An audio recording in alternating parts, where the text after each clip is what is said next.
Adam & Sons AC and Heating is a locally owned business.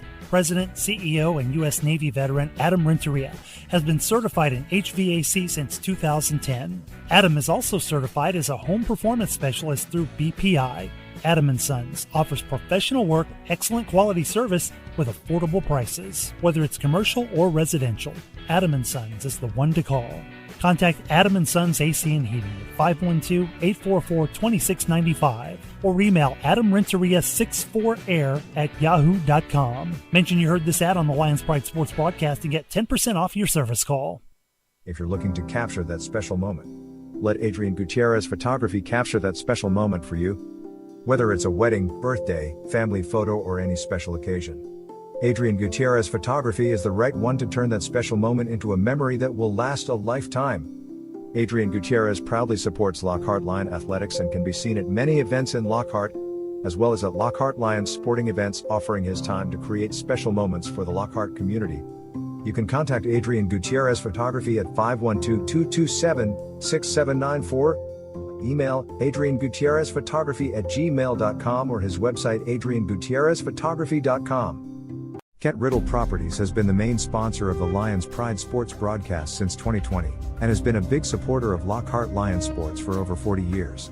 Lockhart Lion fans all over the world have been able to follow the games on the Kent Riddle Properties scoreboard, as well as being the main sponsor of the Lions Pride Sports broadcast. Kent is also the QA guy for every broadcast. Kent Riddle has been in the real estate business for over 35 years. If you are looking to buy, sale, or lease a property in the area, you can contact Kent Riddle at 512-359-0036. Meitler Plumbing LLC is the one to call on for your plumbing service work in Lockhart and Caldwell County. Call Darren Meitler from Meitler Plumbing at 512-398-3146. Darren has been with the family business for over 30 years, and has been voted best plumber in Caldwell County numerous times. Master licensed and bonded. So, for any plumbing issues, call Meitler Plumbing for your plumbing service. Darren Meitler is also a 1989 Lockhart alumni and football captain for Lockhart Lions. Go Lions! Once a Lion, always a Lion. Old Pal Texas Tavern, located on the square in downtown Lockhart at 100 East Market Street. From a variety of appetizers, fried chicken, burgers, and salads, Old Pal is the right place for your hunger. We're open 7 days a week, Sunday through Thursday 11 a.m. to 10 p.m. and Fridays and Saturdays from 11 a.m. to 12 a.m. Our kitchen will be open late for Lockhart Lions Friday Night Lights home games. Old Pal Texas Tavern, cold drinks, fried chicken, and famous smash burgers are perfect for your after-game score. At Old Pal's, we are proud supporters of the Lockhart Lions and the Lions Pride Sports broadcast. Smoke Texas Barbecue puts smiles on faces. Since 1900, Kreitz Market has been putting smiles on faces with every bite of Smoke Texas Barbecue.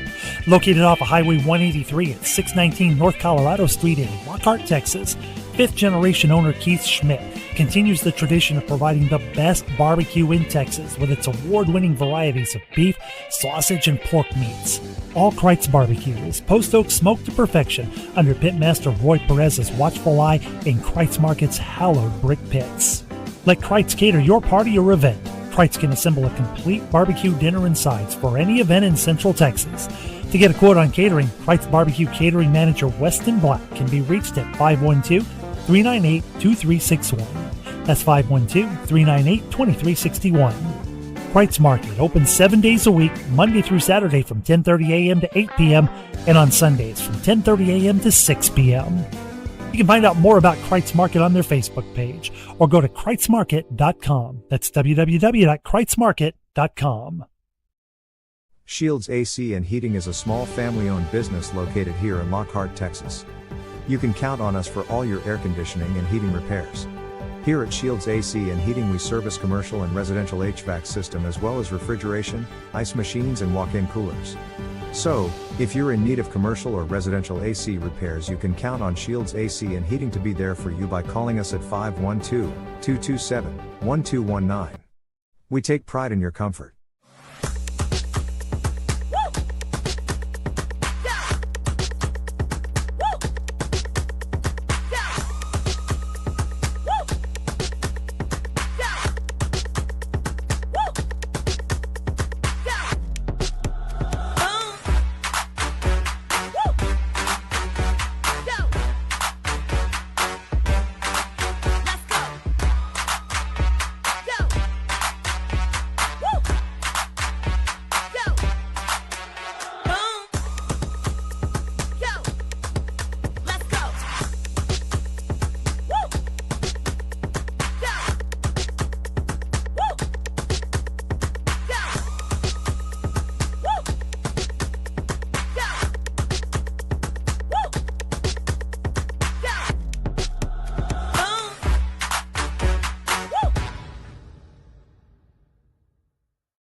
if you find yourself on the side of the road or in an accident. Call Quantum Towing and Recovery at 512-295-8697. Quantum Towing has been a family-owned business since 2000. We offer 24-hour towing and recovery service for your vehicle. With 4 locations to serve you in Kyle, San Marcos, Luling, and Lockhart, Quantum Towing is only a phone call away. My name is Nathaniel Gonzalez, also known as My Time Gonzalez on the football field. Same formation. Same play. Hand off to Gonzalez. He got room to run across his midfield to the 40, the 30, the 20, 10. End zone, touchdown, Gonzalez. When I'm not on the football field, I run a small Christian brand with 2 of my friends, Sam Mancius and Gabby Longoria. This allows us to spread our Lord and Savior's message. We make shirts, shorts, sweaters, cut-off hoodies, car decals, and drawstrings backpack. My design is to have a unique verse of your choosing on the back of the shirt or hoodie. If you would like to support Stay Holy, scan the QR code and check out what we have. Or for more info, you can send us an email to stayholy21@gmail.com. If Jesus could do it all, we could try. God bless and go Lions. Welcome to today's broadcast of Lockhart Lions Sports on the Lions Pride Sports broadcast, brought to you by our main sponsors: Kent Riddle Properties, Kreitz Market, and Quantum Towing. And now from the Lions Den with broadcasting crew of our football analyst, the coach Amado Galvez. Color commentary TD Tom Dunn. And the voice of Lockhart Lions Sports, Emilio the Sarge Juarez.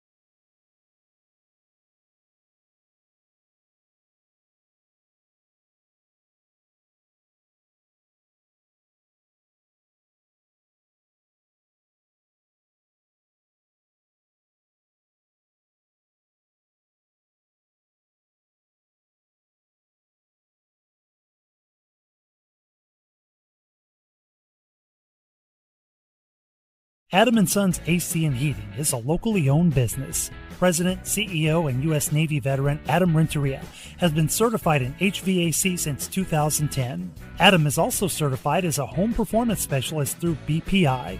Adam & Sons offers professional work, excellent quality service with affordable prices. Whether it's commercial or residential, Adam & Sons is the one to call. Contact Adam & Sons AC and Heating at 512-844-2695 or email adamrenteria64air@yahoo.com. Mention you heard this ad on the Lions Pride Sports broadcast and get 10% off your service call. If you're looking to capture that special moment, let Adrian Gutierrez Photography capture that special moment for you. Whether it's a wedding, birthday, family photo, or any special occasion, Adrian Gutierrez Photography is the right one to turn that special moment into a memory that will last a lifetime. Adrian Gutierrez proudly supports Lockhart Lion Athletics and can be seen at many events in Lockhart, as well as at Lockhart Lions sporting events, offering his time to create special moments for the Lockhart community. You can contact Adrian Gutierrez Photography at 512-227-6794, email adriangutierrezphotography@gmail.com, or his website adriangutierrezphotography.com. Kent Riddle Properties has been the main sponsor of the Lions Pride Sports broadcast since 2020, and has been a big supporter of Lockhart Lion Sports for over 40 years. Lockhart Lion fans all over the world have been able to follow the games on the Kent Riddle Properties scoreboard, as well as being the main sponsor of the Lions Pride Sports broadcast. Kent is also the QA guy for every broadcast. Kent Riddle has been in the real estate business for over 35 years. If you are looking to buy, sale, or lease a property in the area, you can contact Kent Riddle at 512-359-0036. Meitler Plumbing LLC is the one to call on for your plumbing service work in Lockhart and Caldwell County. Call Darren Meitler from Meitler Plumbing at 512-398-3146. Darren has been with the family business for over 30 years, and has been voted best plumber in Caldwell County numerous times. Master licensed and bonded. So, for any plumbing issues, call Meitler Plumbing for your plumbing service. Darren Meitler is also a 1989 Lockhart alumni and football captain for Lockhart Lions. Go Lions! Once a Lion, always a Lion. Old Pal Texas Tavern, located on the square in downtown Lockhart at 100 East Market Street. From a variety of appetizers, fried chicken, burgers, and salads, Old Pal is the right place for your hunger. We're open 7 days a week, Sunday through Thursday, 11 a.m. to 10 p.m., and Fridays and Saturdays from 11 a.m. to 12 a.m. Our kitchen will be open late for Lockhart Lions Friday Night Lights home games. Old Pal Texas Tavern, cold drinks, fried chicken, and famous smash burgers are perfect for your after-game score. At Old Pals, we are proud supporters of the Lockhart Lions and the Lions Pride Sports Broadcast. Smoke Texas Barbecue puts smiles on faces. Since 1900, Kreitz Market has been putting smiles on faces with every bite of Smoke Texas Barbecue. Located off of Highway 183 at 619 North Colorado Street in Lockhart, Texas, fifth-generation owner Keith Schmidt continues the tradition of providing the best barbecue in Texas with its award-winning varieties of beef, sausage, and pork meats. All Kreitz Barbecue is post oak smoked to perfection under Pitmaster Roy Perez's watchful eye in Kreitz Market's hallowed brick pits. Let Kreitz cater your party or event. Kreitz can assemble a complete barbecue dinner and sides for any event in Central Texas. To get a quote on catering, Kreitz Barbecue Catering Manager Weston Black can be reached at 512-398-2361. That's 512-398-2361. Kreitz Market opens 7 days a week, Monday through Saturday from 10:30 a.m. to 8 p.m. and on Sundays from 10:30 a.m. to 6 p.m. You can find out more about Kreitz Market on their Facebook page or go to kreitzmarket.com. That's www.kreitzmarket.com. Shields AC and Heating is a small family-owned business located here in Lockhart, Texas. You can count on us for all your air conditioning and heating repairs. Here at Shields AC and Heating we service commercial and residential HVAC system as well as refrigeration, ice machines and walk-in coolers. So, if you're in need of commercial or residential AC repairs, you can count on Shields AC and Heating to be there for you by calling us at 512-227-1219. We take pride in your comfort.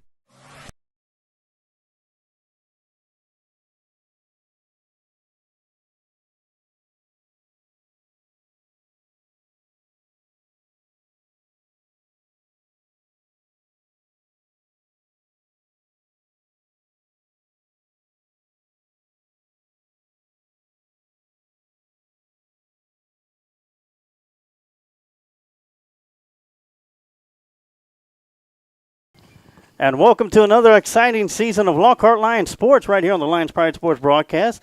Once again, myself, Emilio Stars Juarez, the voice of Lockhart Lions Sports, and as well, the man to my left, bringing you color commentary for Friday Night Football, the one and only TD Tom Dunn, and our football analyst and color commentary for Thursday night and Tuesday night football, the one and only, the living legend, the coach, Amado Galvez. Welcome, gentlemen, to another exciting season of Lockhart Lions Sports. Thank you, Sarge. You can't imagine how I've been looking forward to this. So, as soon as the last football game, I said, okay, the countdown begins.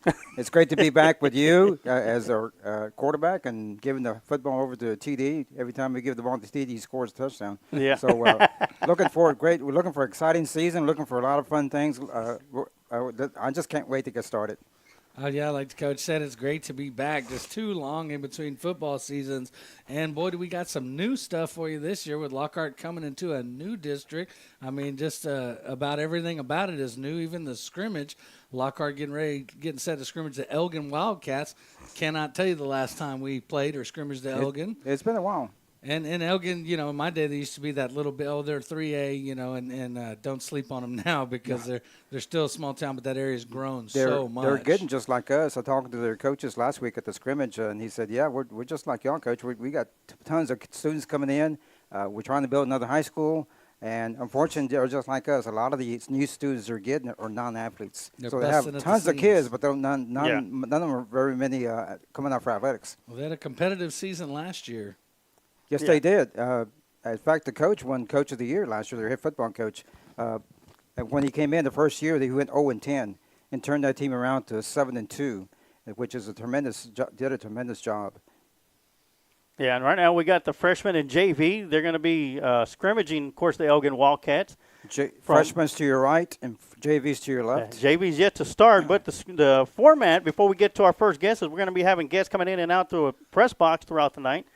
The JV freshman scrimmage, they both warmed up. Ball will start at the 35-yard line, going on the respective end zone. As Coach mentioned, JV on the left, freshman on the right. There will be 10 snaps per group that will be kept to whoever is on offense. If the defense stops a set of downs, then the ball will return to the 35-yard line. Of course, all turnovers will be dead, and the ball will return to the 35-yard line. I'm just glad we got this game in, Sarge. As we talked about earlier, UIL passed a rule this summer, which is I think is a very good rule, that if it's over 100 degrees, you cannot practice, you cannot play.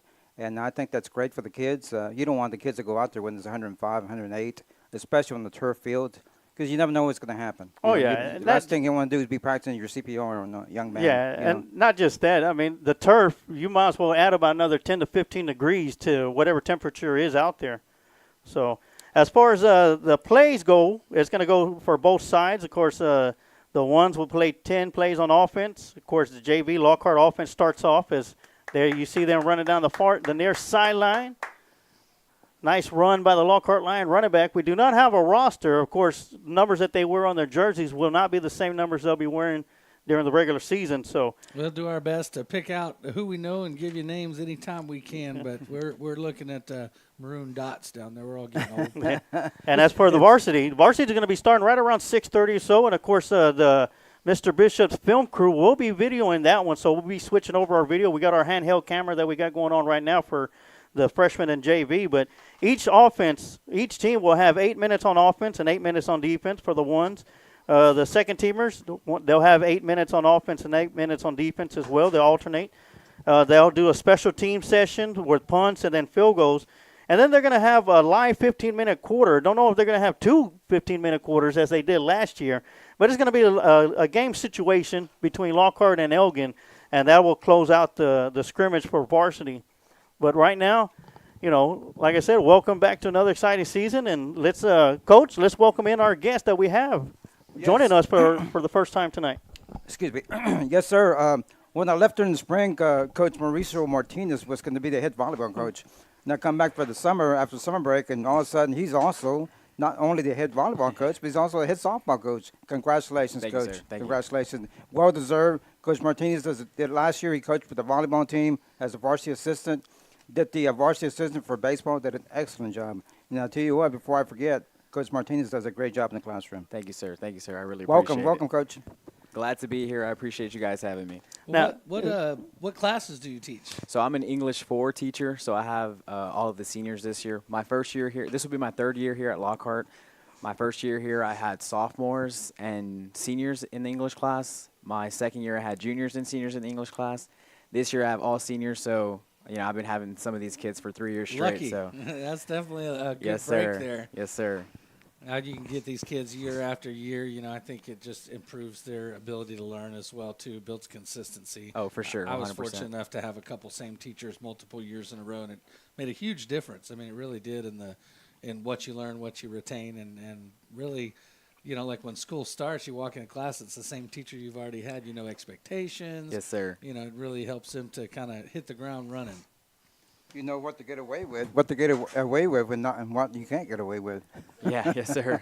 They know all the rules. You've got multiple sports. We'll start off with the one that's in season right now. Tell us a little bit about your volleyball team expectations for this year. Some of your key players that you've got on the volleyball team this year. Yes, sir. So our motto for this year, I decided to go with we're saying play for now.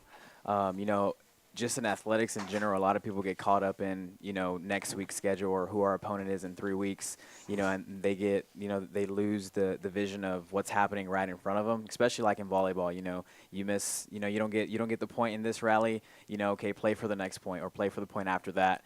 So that's a key thing that my players are doing this year, is no matter what, we're going to go out there and we're going to compete. We're probably like in our third, fourth week already in the season. We actually just got back from our bass drop tournament today, and since day one we played competitive schools. Whether it's 3, 4, 5A, 6A, we're playing competitive schools, and we're getting some good volleyball in. Just this morning we played Belleville High School. You know, their coach has been there for 47, 48 years. Wow. You know, inducted into the Hall of Fame. So my girls are having the chance to step on the court, you know, with girls of that caliber, and we're competing. You know, we're giving them a run for their money, and I think they're seeing the results early on, which is great to see. My varsity right now only has one senior, so I'm having everyone return next year, which is awesome. I mean, I think that's, you know, every coach's dream is just to build that right now and just imagine how dangerous they'll be next year. Well, and I think you're going to get the same thing on the softball side of things as Oh, well. yeah. Only one senior graduated last year, so Yes, sir. your team is essentially, you know, all the same players for the most part. Yes, sir. And we had eight varsity returners, you know, return for this season, and you know they've been awesome. They've been, you know, tremendous on the court. You know, we have sophomore Peyton Johnson, who, you know, is an all-around outside player for us. You know, we have junior Presley Reynolds. She's a libero, and she's, you know, doesn't let a ball drop. We have, you know, Jordan Deutsch, who, you know, brother of Gage Deutsch, senior on the football team. You know, we have Ella Yannick, who's, you know, just a leader on and off the court. We have a lot of girls who, you know, they've been growing up and they've been playing sports together. So it really shows on the court whether or not, you know, what the score is. They're always out there having a good time, encouraging each other. And biggest thing is competing and, you know, pushing each other to their best limits, which, you know, no coach can coach that. You know, it's a matter of if they want to or not. And, you know, my girls show that they always want to. Well, that's great. One thing that I'm hearing that I love is that you're lucky because, you know, it looks like on the volleyball side of things, you drew a lot of upperclassmen. You'll have a lot of upperclassmen next year. Yes, sir. Same thing on the softball side. Now you're teaching, you know, English 4 Yes, sir. with all the same girls, so or same kids, so to speak. But sounds like you got some luck in your pocket, Coach, and I can't wait to see how we use that down the road. I hope so. Well, luck comes because people that work hard. That's and right. Coach works extremely hard. Coach, tell us about your assistant coaches. Yeah, so we have Coach Rachel Huggins. She came up from the junior high 2 years ago, and she's returning for us this year. And then we have first-year coach Serena Avalos, who she coached at Lehman last year as a softball coach. And we have Coach Monica Lopez, and, you know, all three of them have been tremendous, and they do, you know, everything for not just, you know, freshman or JV or varsity, for our whole program. They're making sure all the girls get the, you know, the attention and the, you know, the coaching that they need. And I couldn't ask for a better staff. And, you know, the girls clicked real well with them. And, you know, we didn't have to build those relationships or take a long time to build those relationships. Like, they're already built, and, you know, we're just going to get, you know, stronger and grow from here. I heard Coach Avalos does a great job. Yes. And me and her have a little connection there. I don't know if you heard the story. But, yeah, she was telling me not too long ago. She was looking for a job, and the head coach from Lehman called me. He said, Coach, can you please find this young lady? You know, a lot of coaches.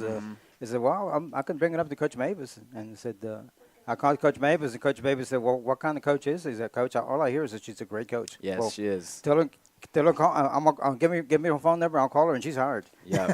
You know. So from one day to the next, she was a Lehman Lobo, and the next day she's a Lockhart Lion. Yeah, so we'll be seeing, and she's also going to be a part of my softball staff yeah, as well. And I guess it's safe to say with Lehman and Lockhart in the same district, that's an upgrade. Oh, yeah. Yeah, so she'll be seeing them 4 times, I guess you would say, 2 times in volleyball and 2 times in softball. But, you know, they're amazing. I can't thank them enough for everything that they do, and not just for, you know, for me and the program, but for our girls. You know, our girls deserve the best. And you have a great young staff. Yes. And they're going to help you a lot.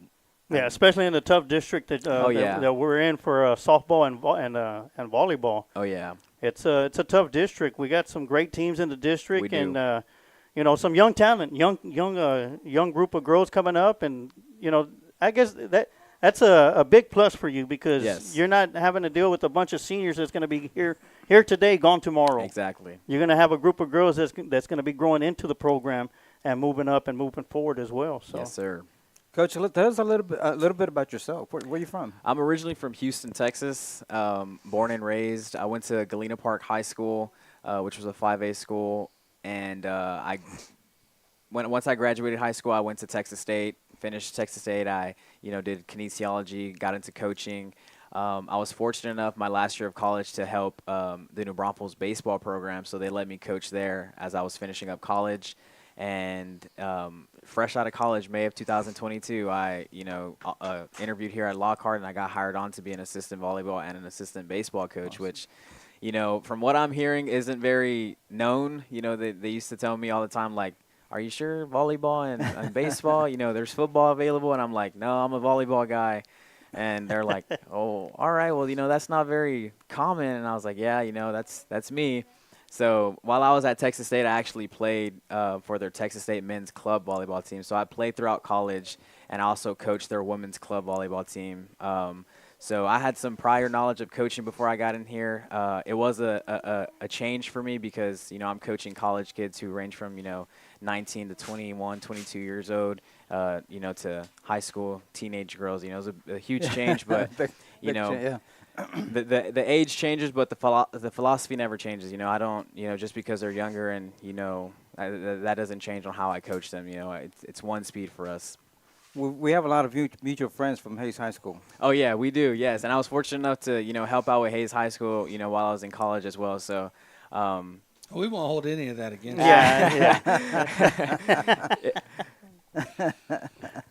Awesome. Not at all. Coach, what's who do you want to play? When's your next opponent? Is what I'm trying to say. So tomorrow we'll be finishing up our backdrop tournament throughout the whole weekend up until Saturday, and we don't know exactly who we play just yet. There are 32 teams in this tournament, which we're coming off of a tournament last week at Killeen. We played some pretty good schools. We played Ferris High School. We played Hill Country Christian. Next Tuesday, we have a home game against Aikens High School. And we'll be there broadcasting that game? Yes, sir. Against Aikens, so. Yes, we'll have Aikens at home, and then we have a couple of more, non-district games, and then we open up with Cedar Park, which starts district on September 13th. So we're excited about that. We've seen a lot of competition, a lot of great schools, playoff teams, playoff contenders, and, our district is tough, but, one thing that we're trying to implement early on is just compete and play at one speed no matter who we're playing. We're not going to – don't look at the rankings. Yeah, I mean, don't everything – look at the record. Yeah, whatever happens on paper, but, you never know what happens. When you go out there and compete, whoever just has the grit at the end of the day, Well, and that mantra sounds like it can carry over for you, too, with your softball team as well, being in a tough district there also. That's a team that made great improvement from for sure. Year before last to last year, going from a 0-win season to an 11-win season. And I think there's a lot of good potential there, but I also think that's a big deal, too, on the softball side of things, always looking forward to district. Can we win district? Can we make playoffs? I think it's a great idea to focus on play for now. Yes, sir. Every at-bat, every inning, win each inning. And if you do that, by the time you get to the end of the season, you'll be where you want to be. Yes, sir. Especially for volleyball, we play, best of 5 sets. And, we may lose the first set or the first 2 sets, but, the game isn't officially over until one person reaches 3 wins. And, you never know what can happen. Same thing for, baseball, softball. You have 7 innings of ball to play, and, you might be down 3-0 in the first inning. You have, 5 more innings to go and catch up. And I just think it's really important for the girls early on just to, start implementing and having that mindset. That way, we can overcome anything as long as you just go out there, go play by play, and play to your best ability. That's all we ask of our athletes. Take example of the final softball playoff game of the year last year. Wesleyan against Weslaco against Waco Midway. Exactly. Where Weslaco had to come back in the last inning, the bottom of the last inning, and I think they scored 6 runs or 7 runs, the last 4 on a grand slam to win the game. Oh yeah. And that was something else. That was awesome. That was a way to end the softball season right there. But that's a prime example. Exactly. Play for now, not don't play for the next batter. Play for your at bat. Exactly. The next batter will play for their at bat and keep going forward like that. One game at a time. Yes, sir. One pitch at a time. One bat at a time. One swing at a time. Yes, sir. So Coach, I talked to the head softball coach from Hayes just like a month ago. And she was very impressed with our girls, the softball girls from last year. And she was pulling for them. She said, and then when she heard that the coach left, she was, man, who are they going to hire now? And talking to her, I told her about you, and I kind of gave her a little background on you. And it's all good. He sounds like he's going to be a good coach. I said, yes, he is. He's going to do a great job. So tell him, well, I'm pulling for him. Hey, I'm a Lockhart girl. I want those Lockhart. Yes. Yeah, when it gets to us, I want to win. But when they're playing somebody else, she says, go Lockhart, go Lockhart. Exactly, yes, sir. Of course, she's a former Lockhart Lion legend herself inside the circle for the Lions. Lisa Cohn, and she got a big promotion. I don't know if you heard. They made her the girls' athletic coordinator. Oh, good for her. So the good thing about that is she got a pay raise, and she gets get out of the classroom. Out of the classroom, yeah. I actually gave, a couple of volleyball lessons to her daughter, so we know each other pretty well, and her daughter plays softball for her as well. Yeah. Well, and you talked about her being a Lockhart legend. It's a bit of an understatement. I mean, she was a fireball pitcher. I mean, really, really good. My oldest sister Sarah was her catcher for years, and I mean, she was not just a good pitcher, but one of the best pitchers to ever come through Lockhart. She really did know how to execute out there in the circle. And I can't believe she makes that drive from McMahon to Hayes High School every day. I said, "What time do you leave?" It's about 5. It's okay. Have you ever been to McMahon, Coach? It's a drive. Oh yeah. Just to get there. Let's all drive all the way to Hayes High School. And speaking of your sister, TD, she chimes in, says, "Yay, another year of awesome football from the best broadcast team around." Who's she talking about? Yeah. Thank you for all the work you do to bring us the game, especially Blanca. That's my wife. See, she knows. She knows who runs it. She's the one that cuts our big checks. Yeah, she's the silent partner. But it is great to come back and bring another exciting year. Of course, JV on the left side that we're showing right now, and the freshman on the right side. They've already both done offense and defense, so they're going to go do another round of offense and defense. Well, and speaking of exciting, folks, I don't know if you're watching along as we've been talking, both on the freshman side and the JV side, both Lockhart and Elgin have scored from plays all the way out at the 35. Had some big plays from both schools already. Tell you what, the Elgin freshman over here on the right side, they've got a running back that he's tough to bring down. I think that kid scored 3 or 4 already. Yeah, wow. Coach, before you leave, is there anything anybody you want to thank or anything you want to say? Shout out to Oh man, Shout out to all of our supporters, whether that's, watching, football, volleyball, tennis, and all the Lockhart community, they show so much love. And, not just, just to our athletes, but to the coaches as well. And, we can't thank them enough, packing our stands, whether, it be on a Tuesday or a Friday night, we don't give them enough credit. And I'm just really thankful and really, blessed to have this opportunity, not just to sit here and speak with you guys, but just to, coach here. And, it's been awesome so far, and I'm excited to see what, we have in store for us. And, yeah, I mean, that's pretty much it. I'm just thankful for the opportunity, and, hopefully we, bring some wins to Lockhart, because these girls deserve it. They're putting in a lot of work, and, they deserve it. So. Well, we got your back. We'll be here I for you. appreciate it. I appreciate it. Best of luck in the remainder of the Bastrop tournament. Thank you, sir. Of course, once again, I'll be seeing you in the Lions Den. Yes, sir. On the 27th as Lady Lions host the Aiken Eagles. Yes, sir. And volleyball action, of course, 6A. Yeah. Another 6A school. We're playing a lot of, we're playing up a lot of big schools, for our preseason, because, our district is pretty tough. But I mean, I think a lot of teams in our district can go to a 6A school and probably run it up there for too. Sure, but 100%. A very tough district, but of course, Lady Lions are tough as well. Also. Yes, sir. So. Yes, sir. Yes, I'm sir. a big believer in that too. For the younger girls that I coach, always schedule the hardest early season opponents that you can. It will make that district or local, play just seem that much easier. But I've always been a big a proponent of that. And even if you're going out and getting beat by one of those teams, you get to see great players. You get to see what good play is. You get to see where you can set the bar for yourself. So I'm definitely a big supporter of that and think it can do incredible things for girls. And, even as a coach, too, I can't tell you how many things I've learned by having someone do something to me. Like on the softball field, Yes, essentially. Some of the best things I've learned as a coach is from watching my opponent coaches and having them do stuff like that. So playing those big schools, and you mentioned, like the coach that's been coaching for 47 years, you can always as a coach keep an eye on them and go, okay, I'm going to use that. Yeah, for sure. I mean, 100%. that's how we build, how we build our repertoire as coaches. 100%. Oh, yeah. Before you go, got a shout-out from Yolanda Rodriguez. It's Primo watching y'all from Killeen, Texas. Awesome. All Thanks right. for tuning in. Big shout out to all the people out there watching. They listen to us from not just from Lockhart, but from out there wherever you're at, Houston, Dallas, whatever, San Antonio. Yeah, of course. Thank you. For sure. Mr. Estrada has family that's tuning in from Yes, out all the of way town. from Abilene, Texas. He Coach says Mavis. he said the whole family gets together. Grandpa, and aunts and uncles and cousins. And they all put the game on the big screen and sit back and get the popcorn out and enjoy the ball game, enjoy the broadcast. He said, Coach, we can't thank you enough for what you do. And I tell you, I told Mr. Strada, Coach, Mr. Strada, we love doing it. I mean, we You Oh, know, yeah. we just love doing it. We enjoy being around the kids, and we enjoy the game, and we enjoy talking about the good young men You that know, we have. someone asked me, "Why do you love doing this so much?" It's because I get to the game. I get to watch the games for free. Yeah, get a free popcorn every See, once in a while. I found the loophole. I found the loophole. For sure. Well, thanks for coming. Yeah, and visiting thanks for with coming us, by, Yes, Coach, sir. I and appreciate best of you guys luck. having And me. I'll see you at the Lions Den Yes, sir. Yes, sir. Thank you. next I week, appreciate and then I'm sorry for having to reschedule. I Oh, rescheduled no. Coach Yeah. like I 4 or was 5 looking. times No, already. yeah, I was Yeah, looking it's- forward to it, man. You know, I really appreciate you guys Yeah. having me. And I told you we'll get you in. Don't worry, we'll Yes, get sir. you in. The fishing was too good at Rockport for Sarge, so yeah. I couldn't get away. for sure, 100%. That's a good one.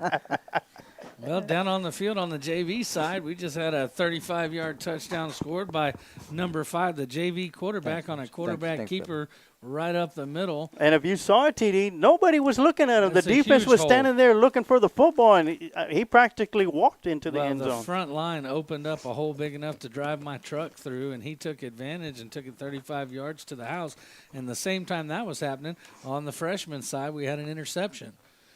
And here's another big run on the JV side by number 33. He breaks some tackles. He's going to score as well. Back-to-back plays for touchdowns for the JV squad.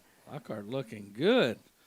We'll check out the freshmen here for a couple plays. They're on defense. Good note on the JV, Sarge. You can see the numbers are not very large for them. And I tell you what, those kids are going to give it all they have. They may have to play both ways and play different positions, but I can tell you what, there's no quit in these Lockhart Lions. No, numbers aren't like they used to, but, you know. They're improving, though. They're improving. The Yeah. younger groups, we see a ton of kids that are in 7th and 8th grade. I think next year we'll want to be one of the biggest freshman classes, probably the biggest freshman class that Coach Mavis has had since he's been here at Lockhart. And that, you know, that group that's in 8th grade now, man, are they talented. And, you know, it just – bright things on the horizon for Lockhart. Yeah, and real quick, do want to give a shout-out to the Lockhart boys cross-country team as they traveled to Yoakum City Park last weekend to kick off their 2024 season. Lockhart won the meet against 7 other schools from South Central Texas with a score of 32 points. Goliad finished second with 64, Yoakum third with 74 points.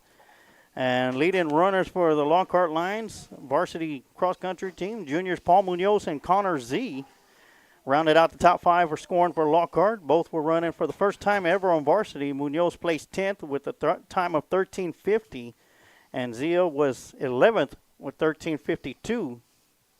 And here's a long pass intended for Titus Ramirez down there, just unable to get to it. Also running on varsity was sophomore Keaton Archer, finished 27th with a time of 15:48, and Nathan Hernandez placed 44th with a time of 19:25. The JV squad placed 4th out of 5 teams. Their leading runner was Hayden Brast, placing 13th with a time of 16:16. And Lockhart has their own cross-country meet coming up. Is it this next week? I believe it's the next week. 2 weeks down the Scott road. Hippensteel invitation. And Coach Hippensteel will have for that meet specific shirts that they've purchased for sale. I think they're going to be probably $25. The benefits will go to the Booster Club, but they're also going to share some of that to help with some of the cross-country stuff.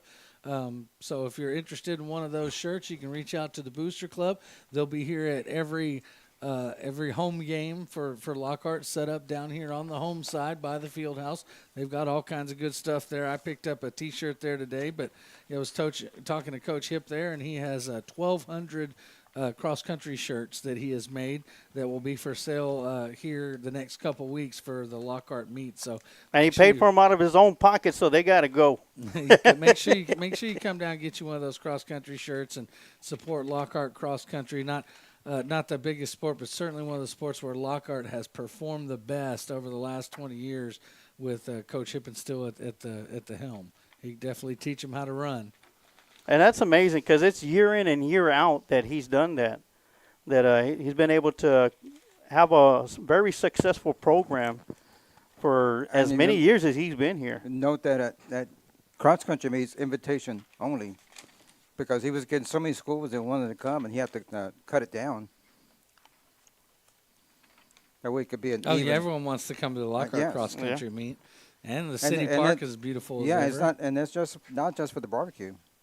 Right. Well, I mean, it's a great meet, a great place to run, and the city of Lockhart has put a lot of time, effort, and money into the city park, and it's really looking good out there, and it's a good place to have a cross-country meet. Plenty of places to get in the shade as well. So if you hadn't thought about it, consider going out and watching those young men and women run. Oh, yeah. Speaking of barbecue, Coach, you made your way down there.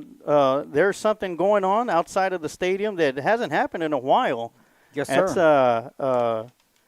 That's Mr. Richard Ibarra. Yes, Mr. Richard Ibarra put a tailgating event out there. And when he was in high school, his dad and some friends would get together before every Friday night game and tailgate. And the coach and became very successful. Of course, unfortunately, all that stopped during COVID. They just stopped doing it. And he said, hey, let's bring that back. And he said, because my son's only a sophomore, I still have a couple of years. And sure enough, they had a good turnout. A lot of guys came out with the barbecue pits and their meat and just started barbecuing and having a great time. Saw one of our favorites down there, Mr. Paul Lancita, along with the Ibarras, and told him, that they could definitely expect me and Coach, to stop by there every time. Definitely. It's a guarantee because they've got food. Coach said, Coach, you want a turkey leg? I said, sure, you bet. What kind of question is that? But, yeah, I look forward to that. I'll be coming a little bit early as often as I can to try to get down there, hang out with those guys, and do some tailgate. I jokingly told them it's the Back in My Day tailgate club where we'll stand around and go, back in my day we played both ways, and the field was uphill. There's nothing but stickers on the field. That's when it was grass. Which, if you're talking about Bastrop's whole field, it was uphill to run from the sideline to the middle of the hill. Yeah, yes, it was. Yeah, or they could describe the field that they used to play on behind where the ISD offices is at, the old Lockhart Lion field where everything slanted to one side of the field. Yeah, it helped the runoff. Yeah. Usually the runoff was held on the visitor side. So, but we got an exciting year of football coming up. Of course, Lockhart Lions are scrimmaging Elgin right now. As you see the JV offense on the field, on the left side of the field, the north side of the field, and the freshman is on the right side. We'll switch over here in a little bit. And, of course, the season will kick off with 2 straight away games on August 30th. Lockhart will be traveling to Victoria, Texas to take on the Victoria West Warriors. And that's already next week, Sarge. Yeah, that's already next week coming up. That game's going to be starting at 7:30. I think me and Sarge are leaving, on Wednesday or Tuesday afternoon or something? Tomorrow. And then on September 6th, right after the Victoria game, we'll leave for that one and head over to San Antonio Southwest. Actually, it's going to be held at San Antonio Legacy Stadium. Yes, changed. Hopefully they have air conditioning. Yeah, they should. And as the Lions will take on San Antonio Southwest at Legacy Stadium in San Antonio, Texas. And on September 13th, they'll have their first home game as a district opener for that one, as Lockhart only has 2 non-district games. As the Lions will welcome the Lehman Lobos at 7:30 p.m. on September 13th. And this is a game that I'm pretty sure a lot of these seniors that were on the team last year as juniors are wanting, because this was a game that Lockhart was expected to win, and Lehman came out, fired on all cylinders, and when they was able to come up with an upset and get their first victory. And I believe they were on a 20-game losing streak, and they were able to defeat Lockhart and to break that streak last year at Bob Shelton Stadium. So I'm pretty sure Lockhart's going to be looking forward to that one. Thanks for reminding us, Sarge. had to. And then on September 20th, Lions will hit the road once again to take on Pflugerville Hendrickson at the Field in Pflugerville, Texas, before coming back home for a homecoming night on September 27th to take on Cedar Creek Eagles here at Lions Stadium. That's pretty much the one, I wouldn't even say easy game, but that's really one of the few familiar games that you'll see on the schedule for Lockhart this year. Hayes, from Lehman, I guess, too. But, a lot of these teams obviously brand new. And, after they play Cedar Creek, then it's back to that old rivalry. We may have lost Bastrop, but we got Hayes back. Yeah. The only difference with that, it's not the same Rebels versus Lions type of feel to it.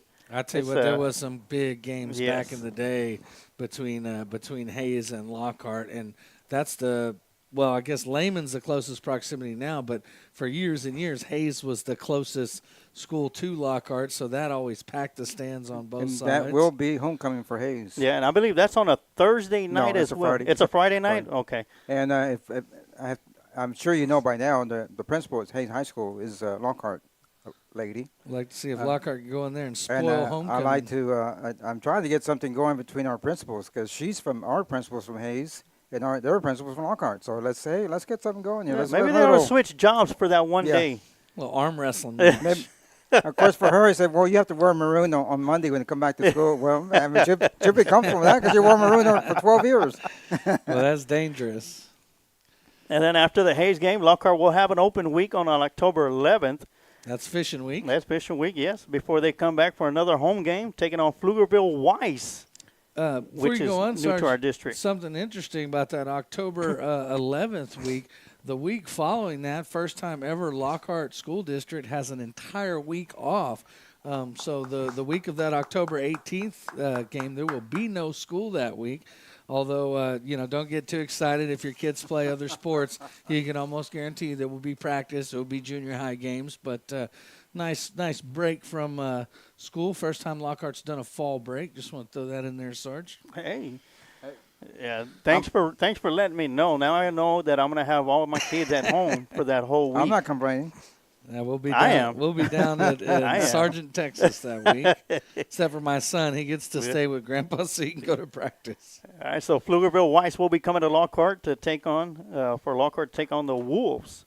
Then starts the long road trip. Yeah, long road trip. October 25th, we head to College Station for the first of 2 road games this season to take on the College Station Cougars, if I'm correct. Yes. And both those games in College Station are 7 o'clock kickoffs, folks. They're further, but they're earlier. So if you plan on going out to those, make sure you leave in plenty of time. Now, Sarge, am I correct that each high school has their own stadium? Yes, they do. They don't share. Right. Okay. No, they're not going to share. They're 2 rivals that don't like each other. And they play each other early, so Yeah. they'll decide who's going to win district there real quick. Well, and then after we go out to play College Station, it's Austin Anderson back here at home. And that's one that hadn't been played in a few years. And then Lockhart caps the season off, heading all the way out to A&M Consolidated to take on the Tigers for the final game of the year. And just as we did last year when we had the Ride in Style to the final road game of the year when Lockhart took on Piper Warriors, we're going to be doing it again with Texas Event Shuttle and Curtis Hawkins, former Lockhart Lion fullback, great himself. We will have the Ride in Style Part 2. And A&M Consolidated game is going to be the game that Lockhart Lion fans are going to have an opportunity to win their entrance into the party bus, and tickets will be provided for you and your guests. And You put in a deal because you get to go get into the game free. Yes. You get the ride for free, and we're going to feed you. So Yes. that's a pretty good deal right there. Oh, yes. And, of course, last year we had a great time. Awesome time. It was a great time, awesome time out there, and we're going to be doing it again. And also, for every home game, one of our main sponsor, Kent Riddle Properties, and Lockhart and Lions Pride Sports Broadcast, we will be giving away free tickets for home games. And our first home game giveaway will be for the Lehman Lobos game, the district opener. So this is going to be your opportunity to enter both those drawings. If you want to enter your name into the drawing for a chance to win a pass or seat tickets to come watch the Lobos take on the Lions here at Lionsfield, all you got to do is in the comment section type in the words "Beat the Lobos" and your name will be automatically entered into that drawing. And if you also want to enter your name into the Ride in Style Part 2, all you got to do is type in the comment section "Right Again," and your name will be automatically entered into that. And we'll have a couple of weeks before we'll draw the first winners from either one of those, either the tickets or the Ride in Style. So here's your opportunity to do that. Of course, Francine Hunt, I see that she's watching. She was there last year for the Ride in Style, and if you want to ask how it went, talk to her. It was great. We had a fun time out there, and everybody enjoyed it. So, an interception by the Lockhart Lions defense on the JV side. You see what he did at the end there, Sarge? He threw the football at the guys trying to tackle him. The referee said, should I throw a flag? And that's the first flag we've seen in the scrimmage. Generally, they don't even bring the flags with them for these scrimmages. Yeah. They just blow a lot of whistles. They sure do. Because remember, this is not only a first-time scrimmage for the football team, but it's also a first-time scrimmage for the officials. That's right. So they're trying to get back, and they're just like us. This is our first game for us, so there's going to be a lot of errors on our part, but we'll get them corrected. All right. And if you're tuning in and you got any young men playing on either side and you happen to know their practice number, if you drop it in the comments, we'll definitely pick it up from there. There's a couple of them on the JV side that I know of, and we'll give you their numbers if and when they make play. If anyone knows any of the freshmen or their numbers, let us know. Oh, yeah. So And once right again, now you're watching the freshmen on the right-hand side. Yeah, I think the jerseys were passed out this afternoon, so a lot of the parents, well, sure, the parents can recognize them, who they Right. are from the stands. So once again, if you want to enter your name into the drawing for the tickets for the Lehman home game, for the Lockhart Lions home game versus the Lehman Lobos, type in the comment section, beat the Lobos. And if you want to enter your name into the Ride in Style Part 2, type in the comment section, Ride Again, and your name will be entered into both those contests. Sarge, I'd like to give a compliment out to the film crew that's filming this year for Lockhart. You know, we lost Jacob Reyna, which is awesome filmer, and he was in charge of that department. Football operations was his title. He was going on to North Texas State, and hopefully we'll get the film for them. But we have a young man that helped him last year that was only a freshman, did an awesome job, and stepped up. He's a sophomore now. Yep. His name is Warren Giannis. Yep. He came into the press box earlier before we went live. And Warren's going to help us film some of the junior high games.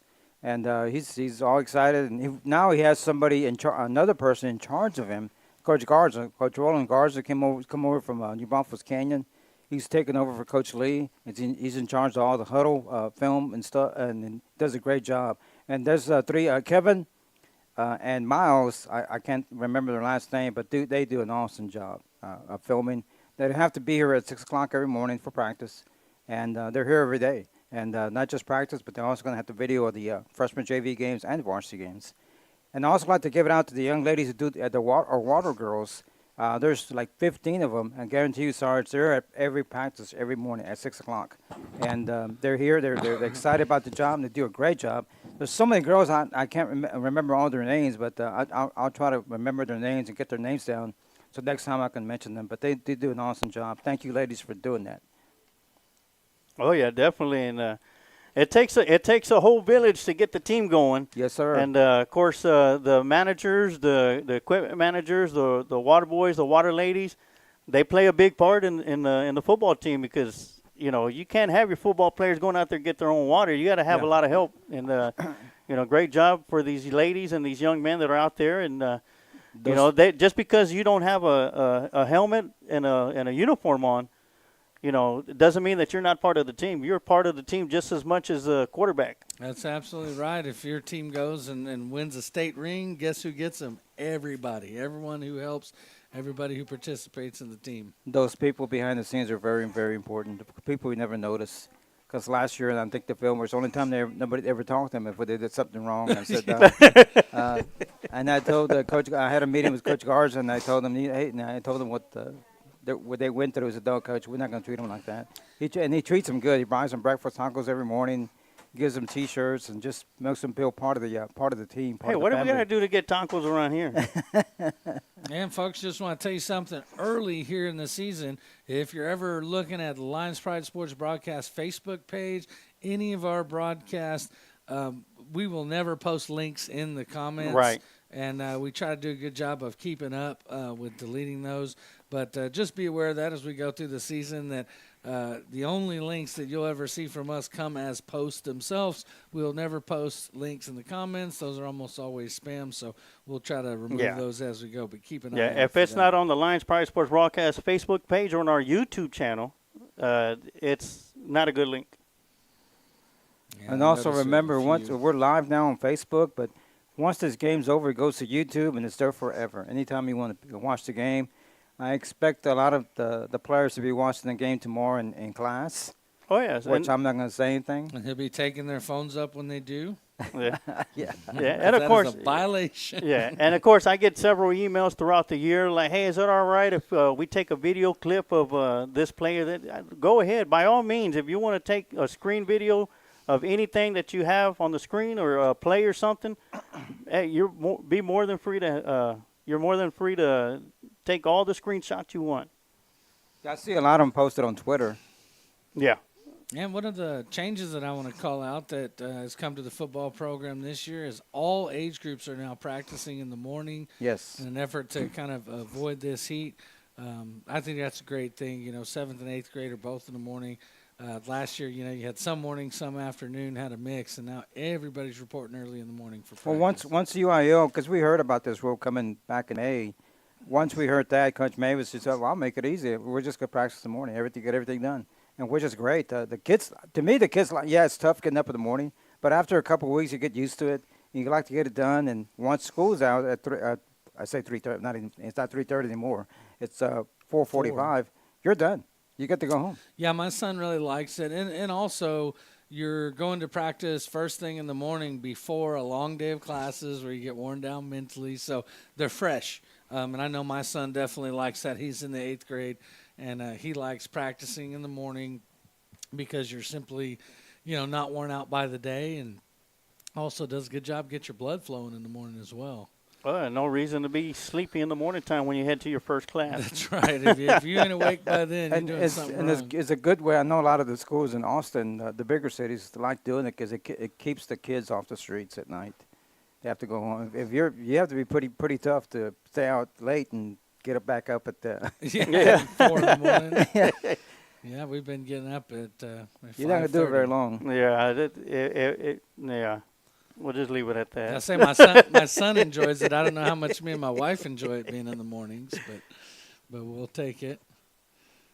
Of course. Looks like we're watching the freshman squad here. Freshmen on offense. They got number 12 at quarterback, number 21's behind him running back. Looks like they'll throw on this one. Going to go deep for number 44. Ooh. And almost intercepted. Yeah. And speaking of quarterback, gentlemen, Lockhart Lions has a quarterback battle of themselves going on after the departure of one Ashton Dickens, Mr. Lion, who broke all kinds of records here at Lockhart High School the last 3 years. As he started as a freshman and as a sophomore for the Lockhart Lions at quarterback, and had a fantastic junior season. And another fantastic year in his senior season. Broke a lot, just about every record that you could think of. And I think he even broke the hot dog eating record as well also. As many records as he broke here in Lockhart. And, of course, I dubbed him Mr. Lion at that. And with his departure, left a huge gap wide open in the quarterback position, Coach. And, you've been here for the practices. What have you seen on the quarterback side of things for the Lockhart Lions? And, who do you think is going to be the signal caller when week 1 kicks off in Victoria next week against the Warriors? Well, after the spring break, we thought spring game, we thought that maybe Mavis had an edge on the quarterback position over Jaimes. But right now, I think it's back. The battle's back, and I think they're both taking even snaps. Neck to neck and neck. Neck and neck, and I think that tonight might decide who's going to step up and take the first team. And it wouldn't surprise me if you see some of both all year. Yes, Mavis is a better runner, and probably knows the offense a little bit better since his dad is the head coach. Jaimes is very smart. Has a very good arm. He seems to have that luck factor as well. Last year watching him on JV, he just has kind of ability to make things happen. Does a good job commanding the offense on the field. And Mavis is a sophomore, and Jaimes is a junior. And so now we're watching the JV here on the left side of the field. They've got number 5 at quarterback. And, of course, we got some outstanding receivers in Gage Deutsch and one Jordan Frohawk, who's already got an offer to play in Nebraska, and he's only a sophomore. And UTSA. And UTSA. I was watching them in practice today, and I was like, who's the opponent going to double team? You can't. Yeah. Somebody's going to be open. It's like they said, pick your poison. Yeah. Right, Are you going to double Jordan? both of them. Or are you going to double Gage? I mean, they're both dangerous. Are they both playing on the outside? Yes. And I'll be interested to see who the starting slot receiver is for the Lions. They got some good potential. I think that's who's going to get a lot of yeah, exactly. I was about to say that. Well, great execution there on the JV side. It was And nice you know, RPO. and one thing, Coach Williams being the new offensive coordinator, loves to dump the football out to Roland and Gonzalez. And Caden Roland Bright, he's been working hard. And now Gonzalez is still not 100%, but he's getting there, and he's got fresh legs, and he's got a lot of time to rest during the summer, so he's ready to go. And that one person that's going to impress us is the young man that me and Sarge are pulling for, and that's Thomas Ramirez. Mm-hmm. Thomas probably elbows and shoulder pads. I guarantee he probably doesn't even weigh 140 pounds. Yeah. But I tell you what, he brings it. He's a tough young man, determined, and there was no quitting his game. And there's quite a few really good JV players last year that kind of moved up right towards the end of the year. Parker Connor, there was a few of them that really performed well and made their way up to the varsity roster just right at the end of the year. Didn't get a whole lot of reps, but be interesting to see how the new varsity players contribute. Some of them are unknown quantity, like Maitan Gonzalez. We know that he's going to come out and give you 100-plus yards a game. But what I'm most interested to see is the supporting cast, right? We know who the main characters are. Who's going to be the supporting cast? And I can guarantee you there's a couple sophomores and some juniors that weren't on varsity last year that they're going to make themselves known, and you'll notice them this year. Yeah, and Connor's going to be one of my players to watch, too. As you mentioned, TD, he came in midway through the varsity season, and he was one of those guys, if you needed a couple yards or you needed a quick dump-off pass, and he was right there. And not only that, he was a great lead blocker also. He led the way for my time and Roland in the latter part of the season. So that's going to be one of my guys to look at also as well offensively. And I think he's going to become an even bigger force, maybe not this year, but next year as he gets more into this offense. And speaking of big forces, looking over here at the Lockhart JV Lions, they've got some good size on the front line, and they've been able to create some good holes for their running backs.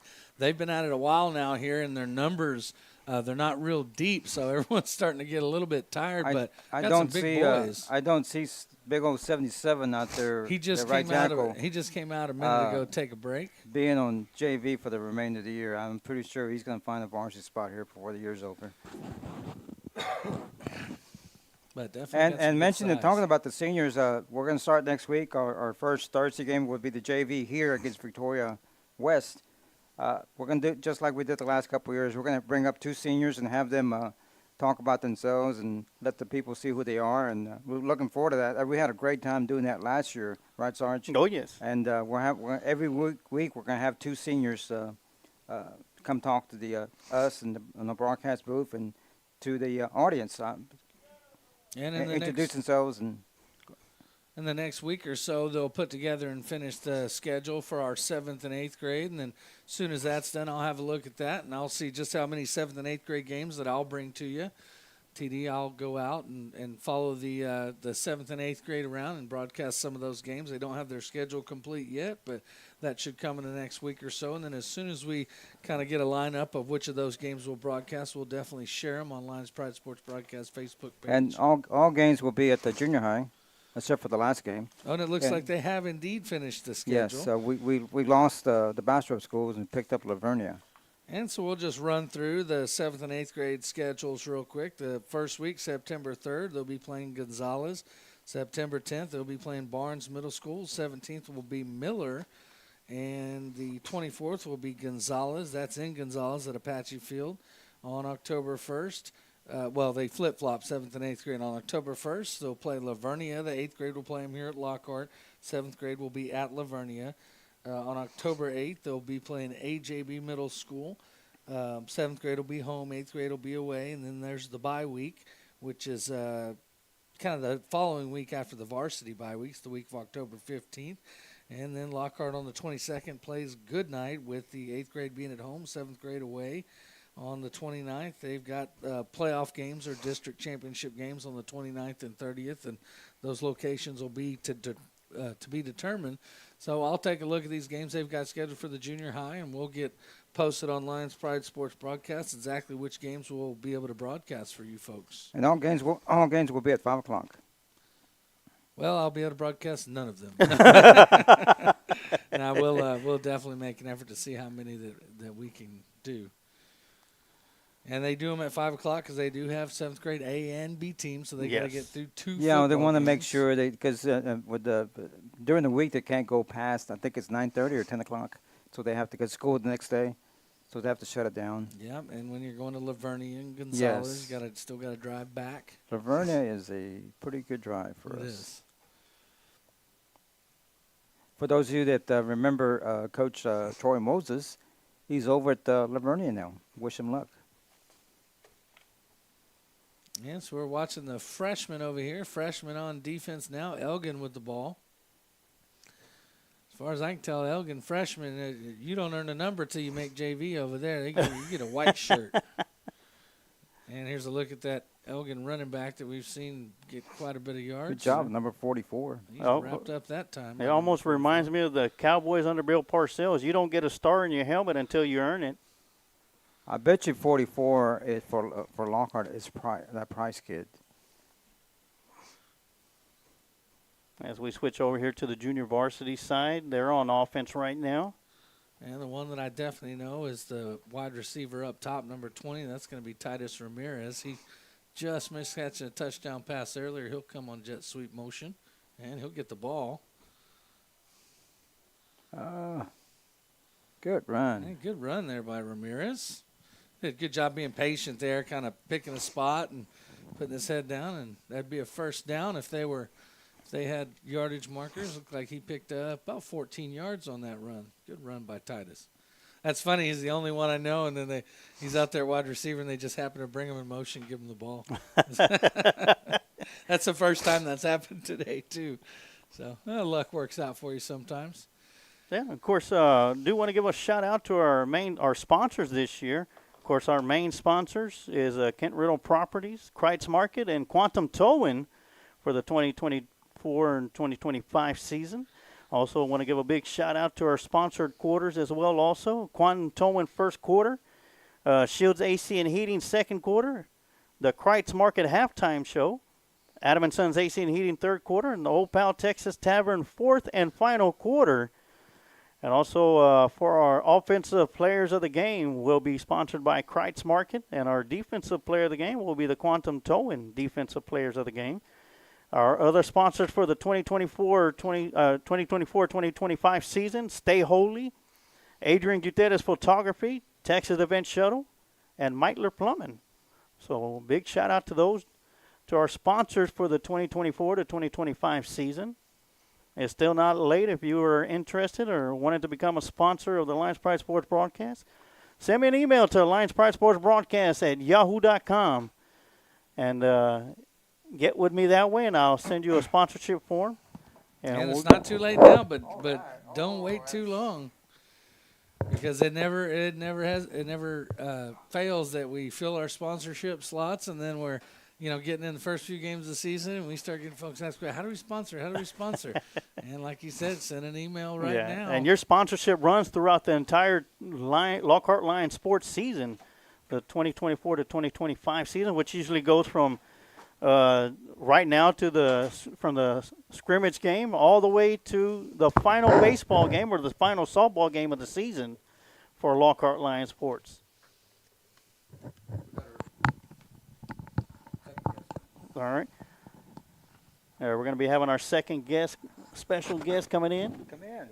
As we get a look at the Lockhart defense now, Elgin with the ball on the JV side of things. Have a seat. It'll be an inside handoff. Lockhart's got it sniffed out, but the quarterback does a great job to get outside and pick up some extra yards. Defensive end did a good job of covering the helmet. I think everyone's a bit tired.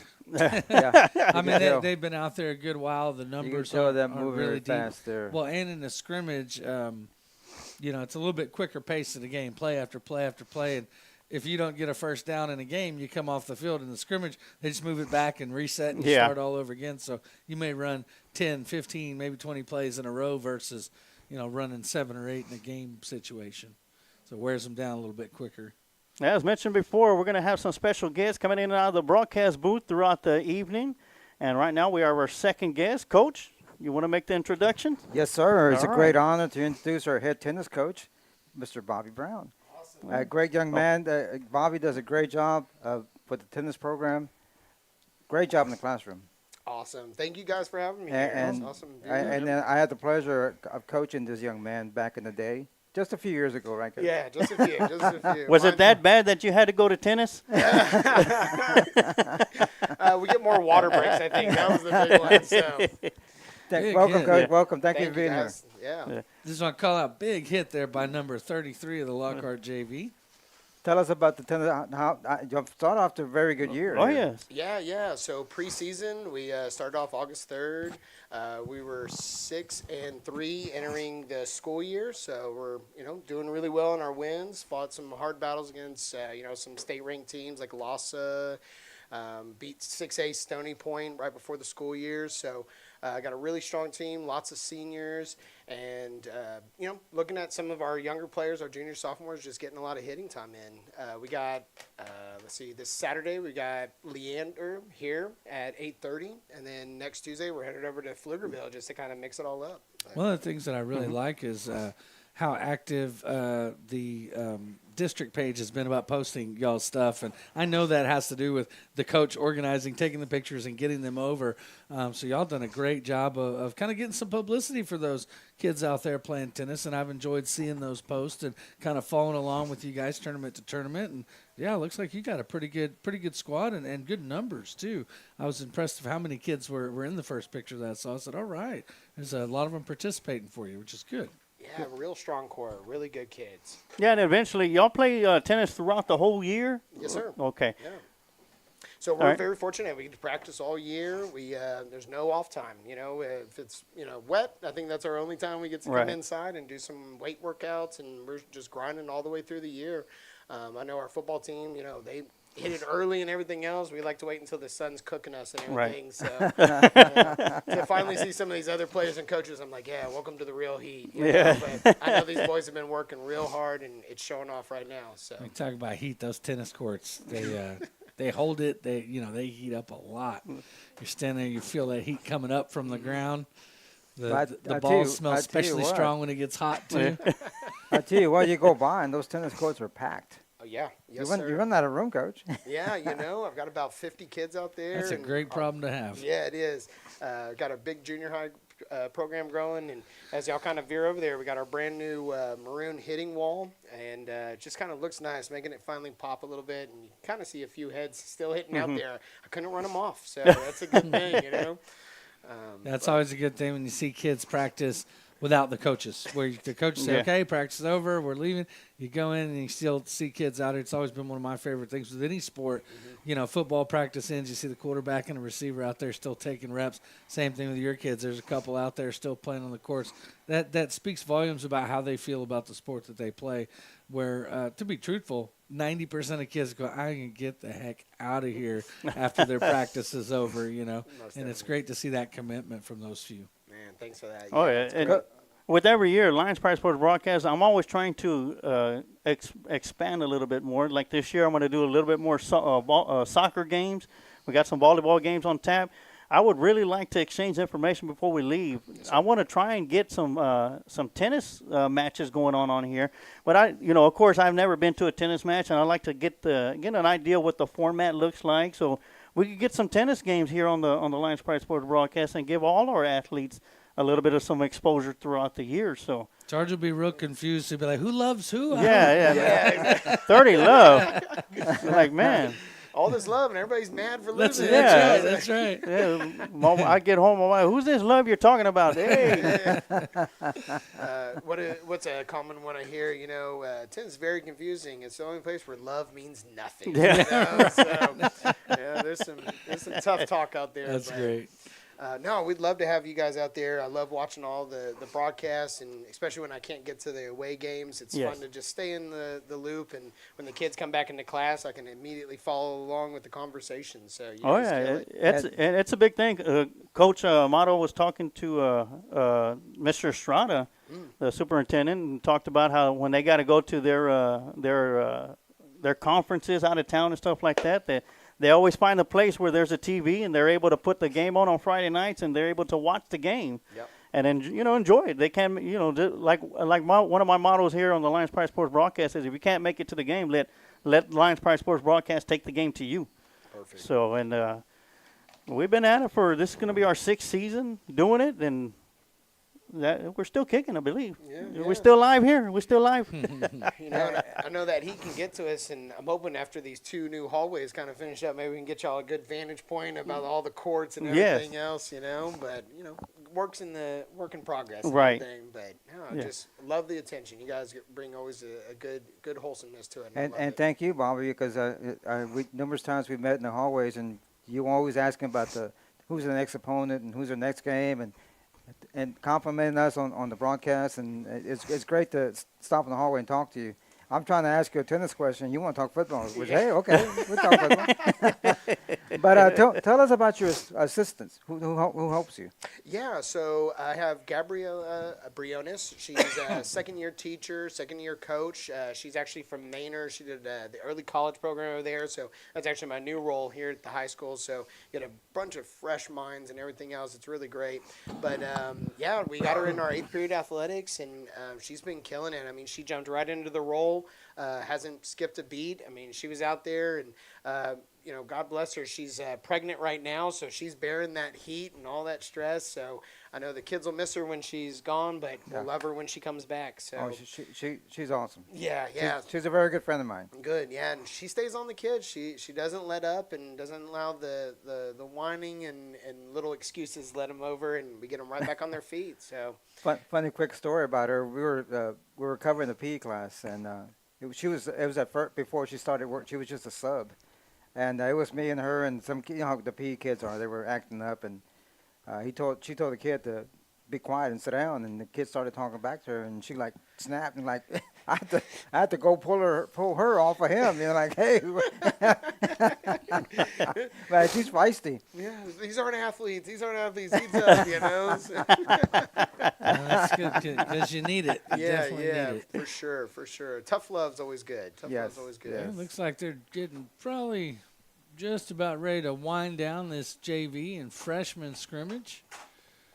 They may go one more time back. They've been at it for quite a while, longer than I'd anticipated. Exactly. Coach, they just started a 30-minute countdown. I see that on the scoreboard.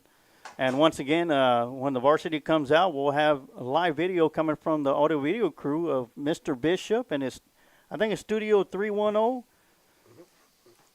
And we'll be having live video just as we had for the home games last year. And if things work out, Mr. Bishop mentioned they might be hitting the road to do a varsity game at Hayes. Yes. So good one.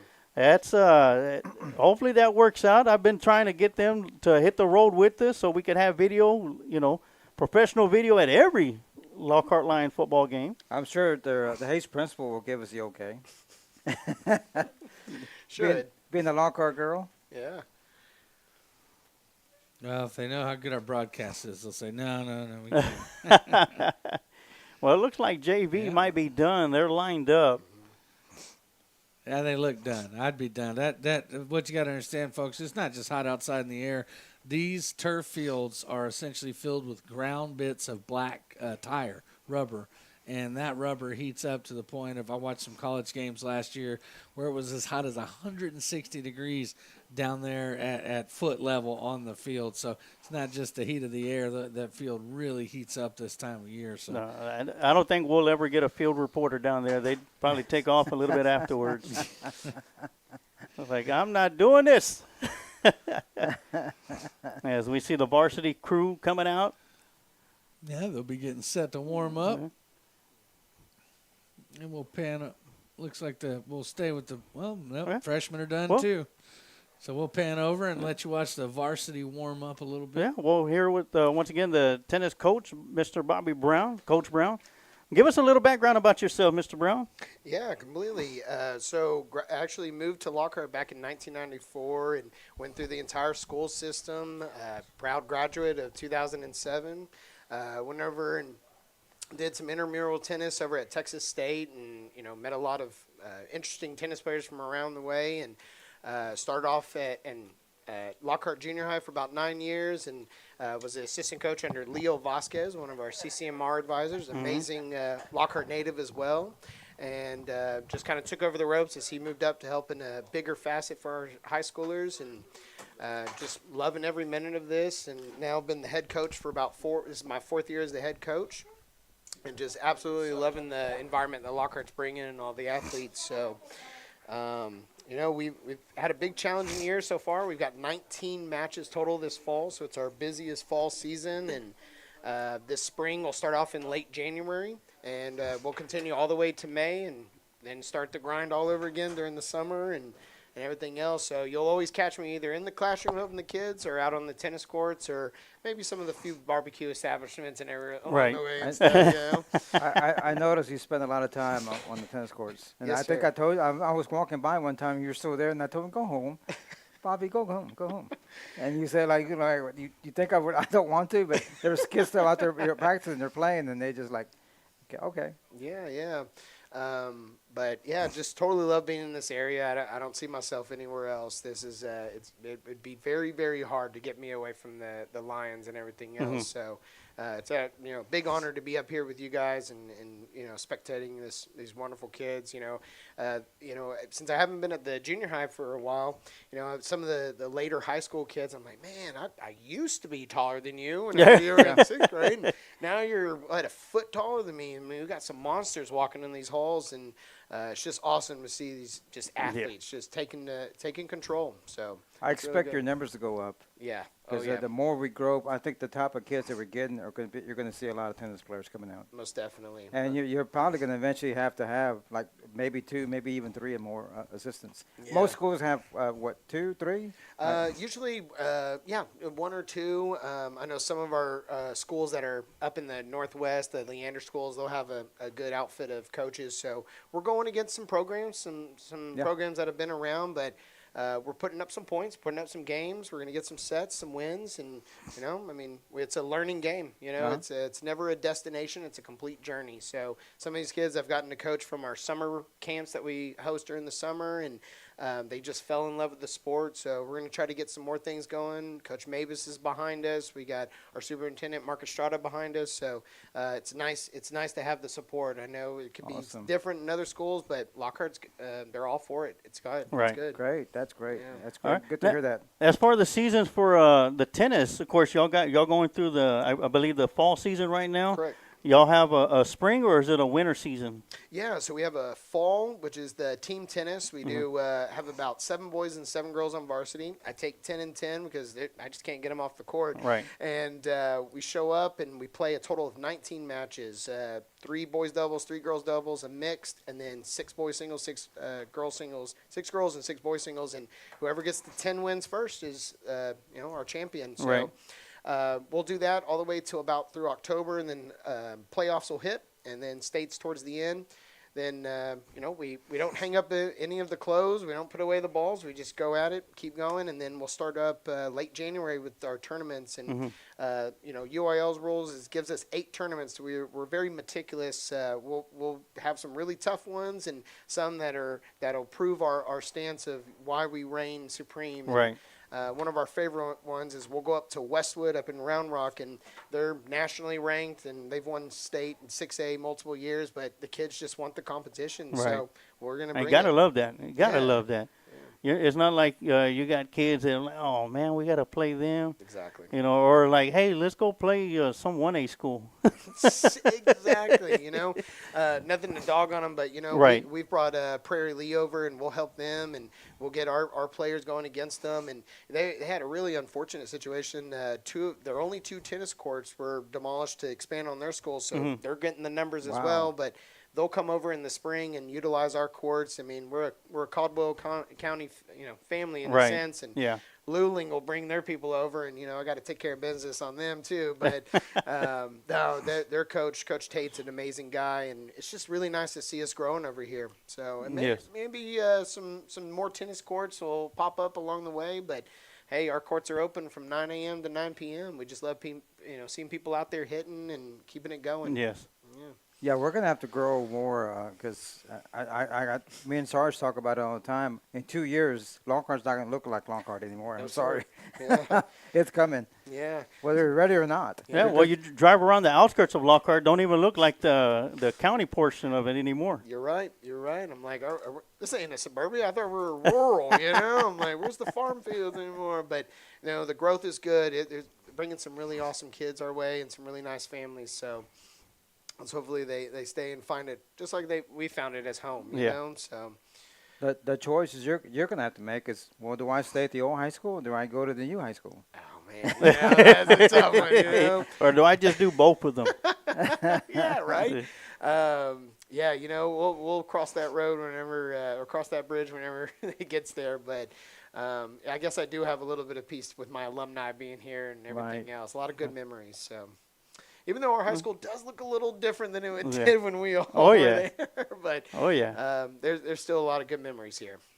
Much different. Yeah, it's growing. It's growing. All right. Well, Coach, before we cut out, is there anything you'd like to say? You want to give any shout-outs to players or? Yeah. My seniors, like I said, they're the first ones. We've got, Tenzin Pitts, Lucian St. Ledger. We've got Brianna Hernandez, her twin brother, Brian Hernandez. We got Maria Tanako. We've got, I know I'm going to forget one of the kids since I don't see them in front of me. Right. But just an endless amounts of kids and some that are having to choose, like our drum major for our band, Jackson Owen.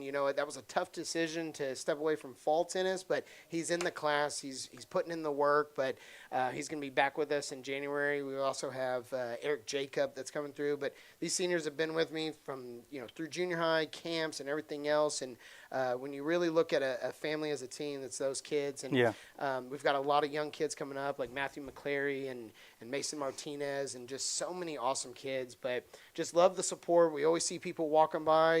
Anytime y'all see us, and once the road opens up, be honking at us. Just not during our matches, But come on out and just know we'll we'll welcome y'all with open arms and lots of tennis. So just awesome. Great kids, and love the sport, and thank y'all for the attention. We really appreciate it. And, yes, I stopped you in the hallway, a couple weeks ago or something, and I said, we're going to get you on. Yes, we need to get you on. And people have been asking about you, and the word's out that Lockhart tennis is back. Yes, sir. And looking good. Yeah. And a lot of people have asked, who's the tennis coach at Lockhart High School? They said, Bobby Brown. I said, well, tell him he's doing a great job. Great. I'm going to try to be a little bit louder at the homecoming prep rally downtown and everything else.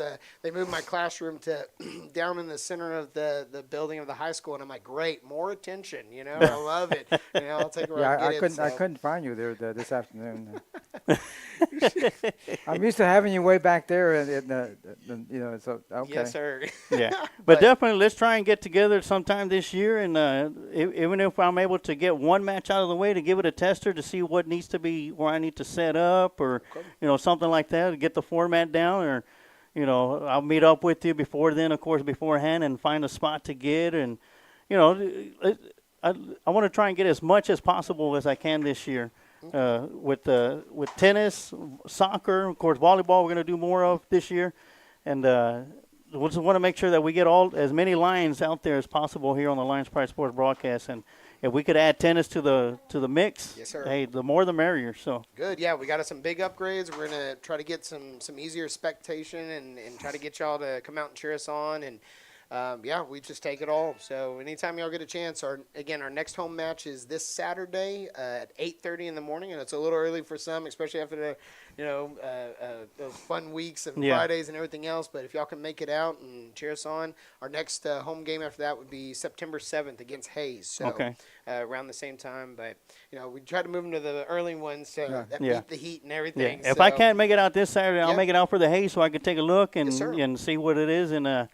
make a plan. Make a plan, plan a schedule, and get it done. Love it. Good. So, Well, Thank guys, you, Coach. yeah, thank all right, y'all thank so you, Coach, much. for coming on. That's Yes, sir. Thank you for Coach- support. yeah. Thank you for supporting us. Oh yeah, Oh, Coach yeah. Brown, head coach of the Lockhart Lions tennis squad. Yeah, I was just Doing a great job this year. Yeah, and I just publicized y'all out on Sports U and everything. So All right. So we're going to go and take a quick timeout. We got about 17 minutes until the varsity takes the field to scrimmage against Elgin. And we're going to go through our sponsor run right now. And we'll be back here in a few minutes for the varsity scrimmage against the Elgin Wildcats right here on the Lions Pride Sports broadcast.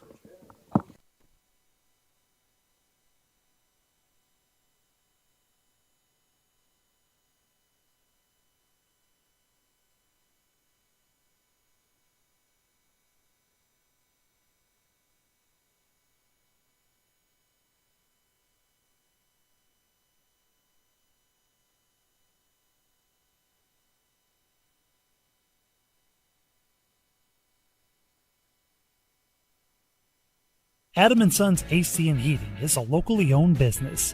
President, CEO, and U.S. Navy veteran Adam Renteria has been certified in HVAC since 2010. Adam is also certified as a home performance specialist through BPI.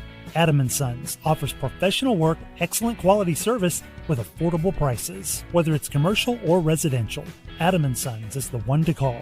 Contact Adam & Sons AC and Heating at 512-844-2695 or email adamrenteria64air@yahoo.com. Mention you heard this ad on the Lions Pride Sports broadcast and get 10% off your service call. If you're looking to capture that special moment, let Adrian Gutierrez Photography capture that special moment for you. Whether it's a wedding, birthday, family photo, or any special occasion, Adrian Gutierrez Photography is the right one to turn that special moment into a memory that will last a lifetime. Adrian Gutierrez proudly supports Lockhart Lion Athletics and can be seen at many events in Lockhart, as well as at Lockhart Lions sporting events, offering his time to create special moments for the Lockhart community. You can contact Adrian Gutierrez Photography at 512-227-6794, email adriangutierrezphotography@gmail.com, or his website adriangutierrezphotography.com. Kent Riddle Properties has been the main sponsor of the Lions Pride Sports broadcast since 2020, and has been a big supporter of Lockhart Lion Sports for over 40 years. Lockhart Lion fans all over the world have been able to follow the games on the Kent Riddle Properties scoreboard, as well as being the main sponsor of the Lions Pride Sports broadcast. Kent is also the QA guy for every broadcast. Kent Riddle has been in the real estate business for over 35 years. If you are looking to buy, sale, or lease a property in the area, you can contact Kent Riddle at 512-359-0036. Meitler Plumbing LLC is the one to call on for your plumbing service work in Lockhart and Caldwell County. Call Darren Meitler from Meitler Plumbing at 512-398-3146. Darren has been with the family business for over 30 years, and has been voted best plumber in Caldwell County numerous times. Master licensed and bonded. So, for any plumbing issues, call Meitler Plumbing for your plumbing service. Darren Meitler is also a 1989 Lockhart alumni and football captain for Lockhart Lions. Go Lions! Once a Lion, always a Lion. Old Pal Texas Tavern, located on the square in downtown Lockhart at 100 East Market Street. From a variety of appetizers, fried chicken, burgers, and salads, Old Pal is the right place for your hunger. We're open 7 days a week, Sunday through Thursday 11 a.m. to 10 p.m. and Fridays and Saturdays from 11 a.m. to 12 a.m.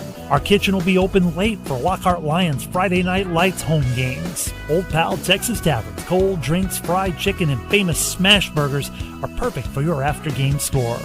At Old Pals, we are proud supporters of the Lockhart Lions and the Lions Pride Sports broadcast. Smoke Texas Barbecue puts smiles on faces. Since 1900, Kreitz Market has been putting smiles on faces with every bite of Smoke Texas Barbecue. Located off of Highway 183 at 619 North Colorado Street in Lockhart, Texas, fifth-generation owner Keith Schmidt continues the tradition of providing the best barbecue in Texas with its award-winning varieties of beef, sausage, and pork meats. All Kreitz Barbecue is post oak smoked to perfection under Pitmaster Roy Perez's watchful eye in Kreitz Market's hallowed brick pits. Let Kreitz cater your party or event. Kreitz can assemble a complete barbecue dinner and sides for any event in Central Texas. To get a quote on catering, Kreitz Barbecue Catering Manager Weston Black can be reached at 512-398-2361. That's 512-398-2361. Kreitz Market opens 7 days a week, Monday through Saturday from 10:30 a.m. to 8 p.m. and on Sundays from 10:30 a.m. to 6 p.m. You can find out more about Kreitz Market on their Facebook page or go to kreitzmarket.com. That's www.kreitzmarket.com. Shields AC and Heating is a small family-owned business located here in Lockhart, Texas. You can count on us for all your air conditioning and heating repairs.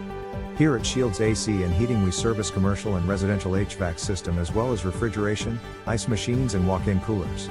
So, if you're in need of commercial or residential AC repairs you can count on Shields AC and Heating to be there for you by calling us at 512-227-1219. We take pride in your comfort.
If you find yourself on the side of the road or in an accident, call Quantum Towing and Recovery at 512-295-8697. Quantum Towing has been a family-owned business since 2000.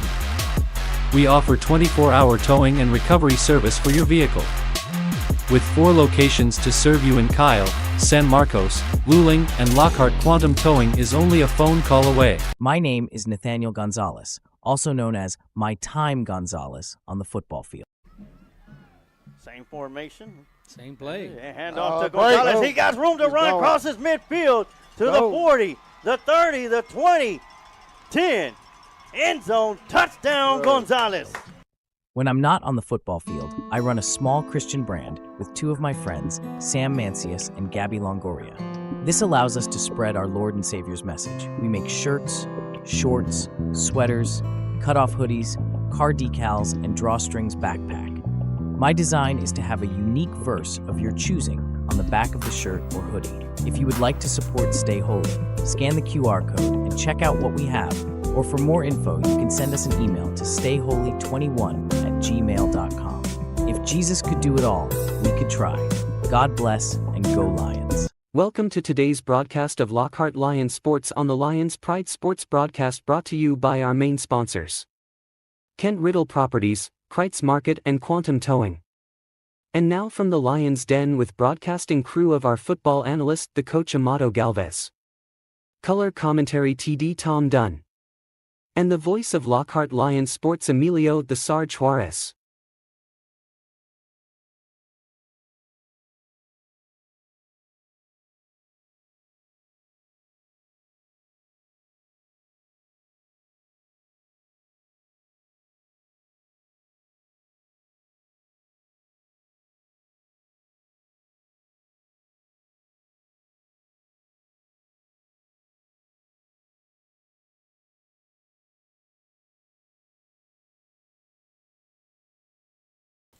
And welcome back, as we are about 8 minutes and 35 seconds away from the varsity scrimmaging.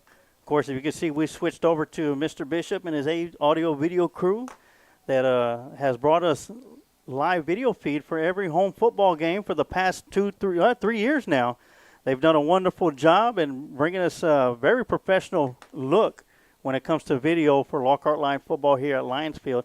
And once again, if things work out, which I'm pretty sure they will, Mr. Bishop will be taking his video crew on the road with us when Lockhart travels to Bob Shelton Stadium and take on the Hayes Hawks.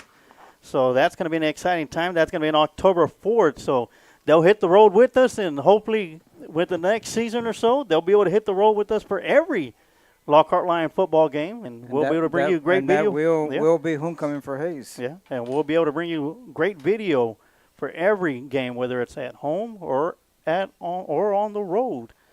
And we got another special guest with us, and that's going to be one Lockhart Lion great, Curtis Hawkins, joining us here in the press box. Also, Curtis Hawkins is owner of the Texas Event Shuttle.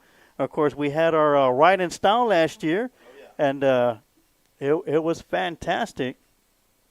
Had a great time. Oh, wrong headset. There you go. We set him up. Yeah, there you go. We pranked him. We pranked him. Happy to be here, guys, for sure. We're happy to have you, man. It's always good to have a Lockhart legend in the booth that knows what's going on down there on the field. Oh, yeah. Man, I watched my highlight video a few days ago. Sometimes I got to use it to pump me up and show me how much better these guys are. So I do the same thing every now and then, but you know it's messed up. When I do it, I have to find a VCR. Man, I've been trying to find those I K-Mac. literally got to find a VCR, man. Somebody's got to give me the archives for those games. I'd love to hear you guys, or whoever was commentating back then. I'll look into it. Of course, one Chuck Licata was the owner of K-Mac Sports, so I'll get in contact with him and see what we could do on that part. See, well, we didn't have nothing like that when I played. It's just a silent, film crew, silent video. Only time you got commentary on it was the following Saturday, and it was, you got a 40-yard run, and Coach T's telling you it should have been 55. Well, I'll tell you, sometimes even in the stands, I'd rather, maybe put an AirPod in something and listen to you guys. That's what we have a lot of folks that do that. Believe it or not, we do. Man. Great to have you here, Curtis. Oh yeah, I'm happy to be here. Feels good to be back. I got some, whenever I actually do come out in public, I do see a lot of people I know, and when I get on the football field, I just start shaking and getting pumped up and ready to roll again. I'm telling you, it's nostalgia, isn't it? Oh yeah, man. Sarge Curtis is one of our biggest supporters. He's always talking highly of us. Talking smack. Yeah. I would never, man. Y'all got 10. I don't know where you get your information from, Coach, but I love seeing Coach Galvez. I see Coach Galvez more than I see you, Sarge. I'll tell you. Coach Galvez, sometimes he'll just sneak up on you. I'll be at HEB or Walgreens or just on the football field and hear a tap on my shoulder and there he is. Well, I was joking with my daughter. So Coach Galvez here is substituting for her U.S. history class. And I said, see, it's too bad it's not Texas history because he was there at the Alamo. He can tell you all about it. You got to bring your old flag out, Coach. That's right. It's great honor that they asked me to replace the history teacher that left at the last moment, so they're having a hard time finding somebody to take that position. But I'm the history teacher and head softball coach for the next 2 weeks, even though I don't have a softball team. Oh, man. But I do have a history team. Well, I'm glad that you said that, Coach, because, they don't have morning workouts right now because they don't have a coach to be there with them. And I'm going to let them know that Coach Galvez said he will come so those girls can do their morning workouts. Normally they would start right away. Lockhart had a change in softball coaches, kind of last minute in the season. The new softball coach, the head volleyball coach. So, and also all the other softball coaches coach volleyball. So they don't have a coach to do morning workouts with the softball players right now. And I told my daughter, I said, well, we're going to start getting up to 7, work out the house then, all right. up until you can. That's what it takes. And great honor, Sarge, as I think I sent it to you. It was starting my 39th year in education. Oh, man. And I am 39 years old. Man, look at that. We're gonna throw a big celebration for you next year, Coach. You're gonna have a big old cake on the field and how you jump out. Yeah. At the 40. At the 40. Yeah. Which one? He goes, you gotta let them know, north or south. Don't make me run the 40. Though. Yeah. In honor of your 40th year, man, we're gonna have you work the field. Yeah, big celebration. Well, matter of fact, we'll probably have you as our field reporter out there in the heat, Coach. Oh man. Yeah. Yeah. I see how long that lasts. Well, you're looking at the varsity Lockhart Lions warm up on the field, folks. It is time. It has been a long time coming to get back to it. Lockhart's in a new tough district. If you folks are just tuning in, you missed the JV game. Sarge will go through the schedule for this Lockhart Lion varsity team once more for you folks. Oh yes, and of course, Sarge, before you start, can I please mention the new? We have a whole new coaching staff.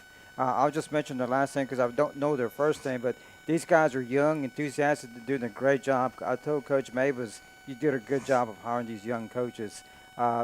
First of all, I'll start off on defense and secondary is Coach Garza and Coach Kelly. Kelly's coming back from last year. Coaching with the linebackers is Coach Lopez. Defensive coordinator is Coach Faith.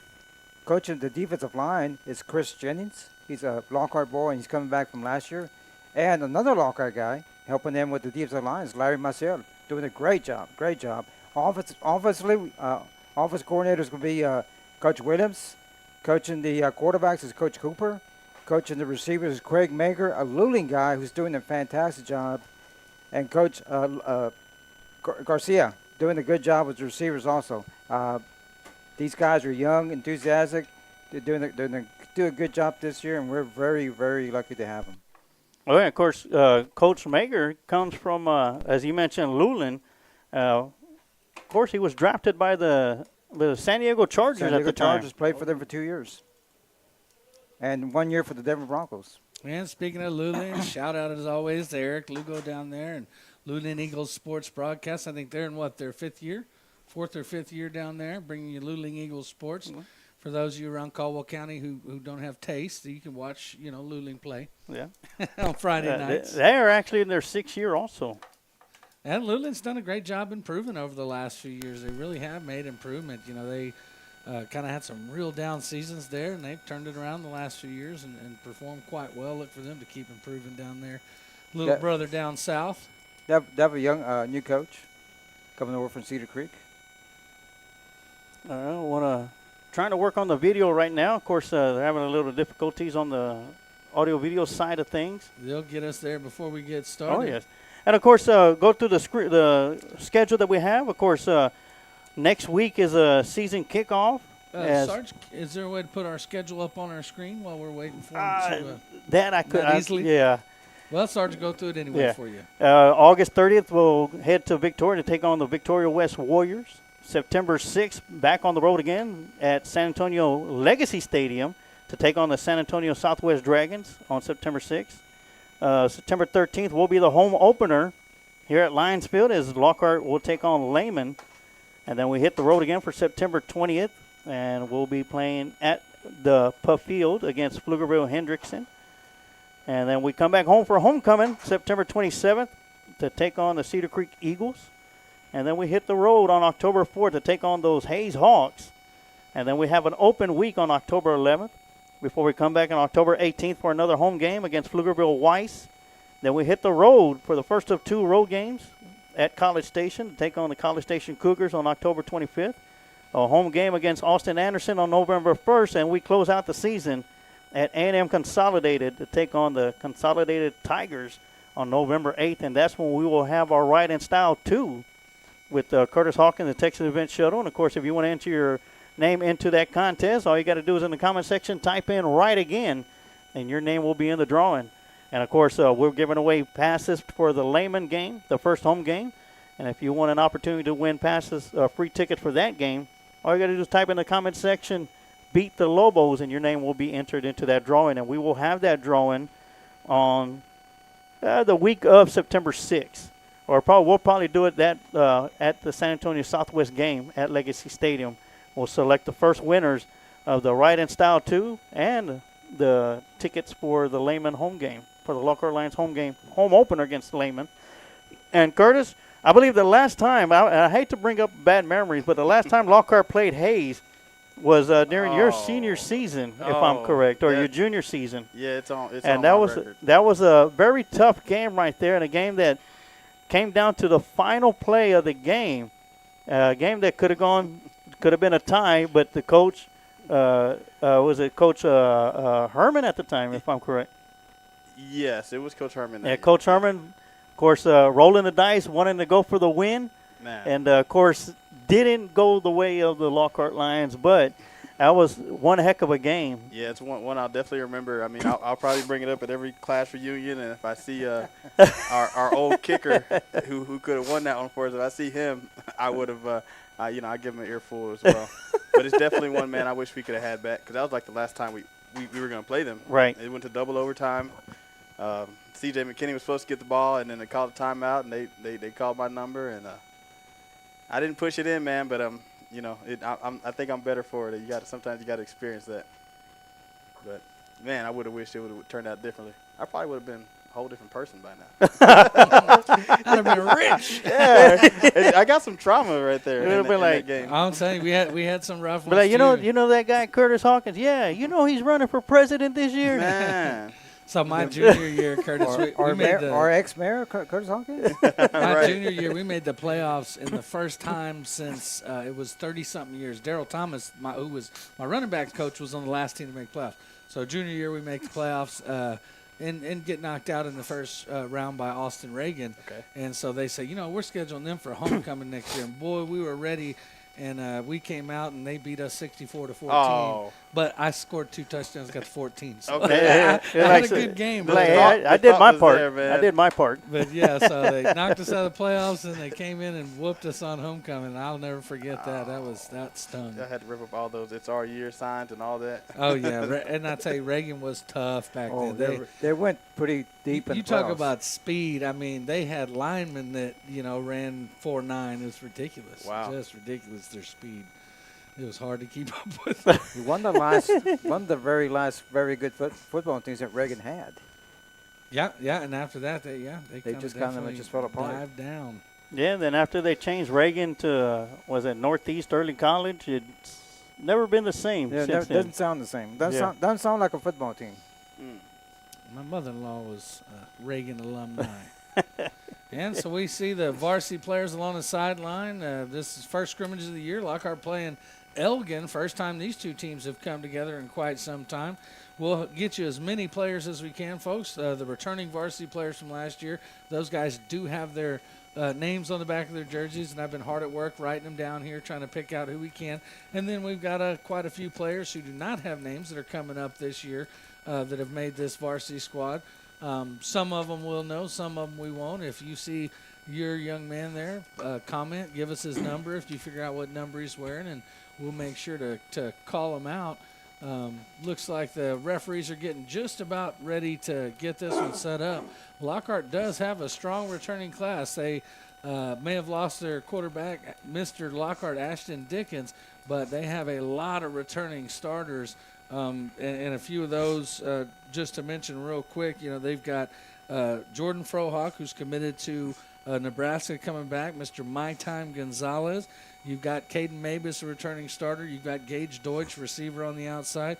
We've got the young player Caden Roland Bright, who came up last year as a freshman towards the end of the year and really made some waves with some good runs. On the defensive side of the football, some of the returning starters, you've got Foster, number 45, return. You've got Portillo and Scott, both outside linebackers that played just great last year. You've got other players like Santiguera coming back, and then probably one of the strongest areas of this Lockhart team is the O-line. They've got some really big boys and some tough players. A lot of all-district guys coming back on the offensive side. And they'll start out on defense Got here. a flag down. Yeah. Good job. It's numbers there. 77 or left tackle. Yeah, This that's a big Joe boy, guy yeah. downfield. Yeah, he introduced himself to our outside linebacker, number 7. We don't have a name on, but 77. So there's a reason I got 2 of them. You got 1. He pancaked him.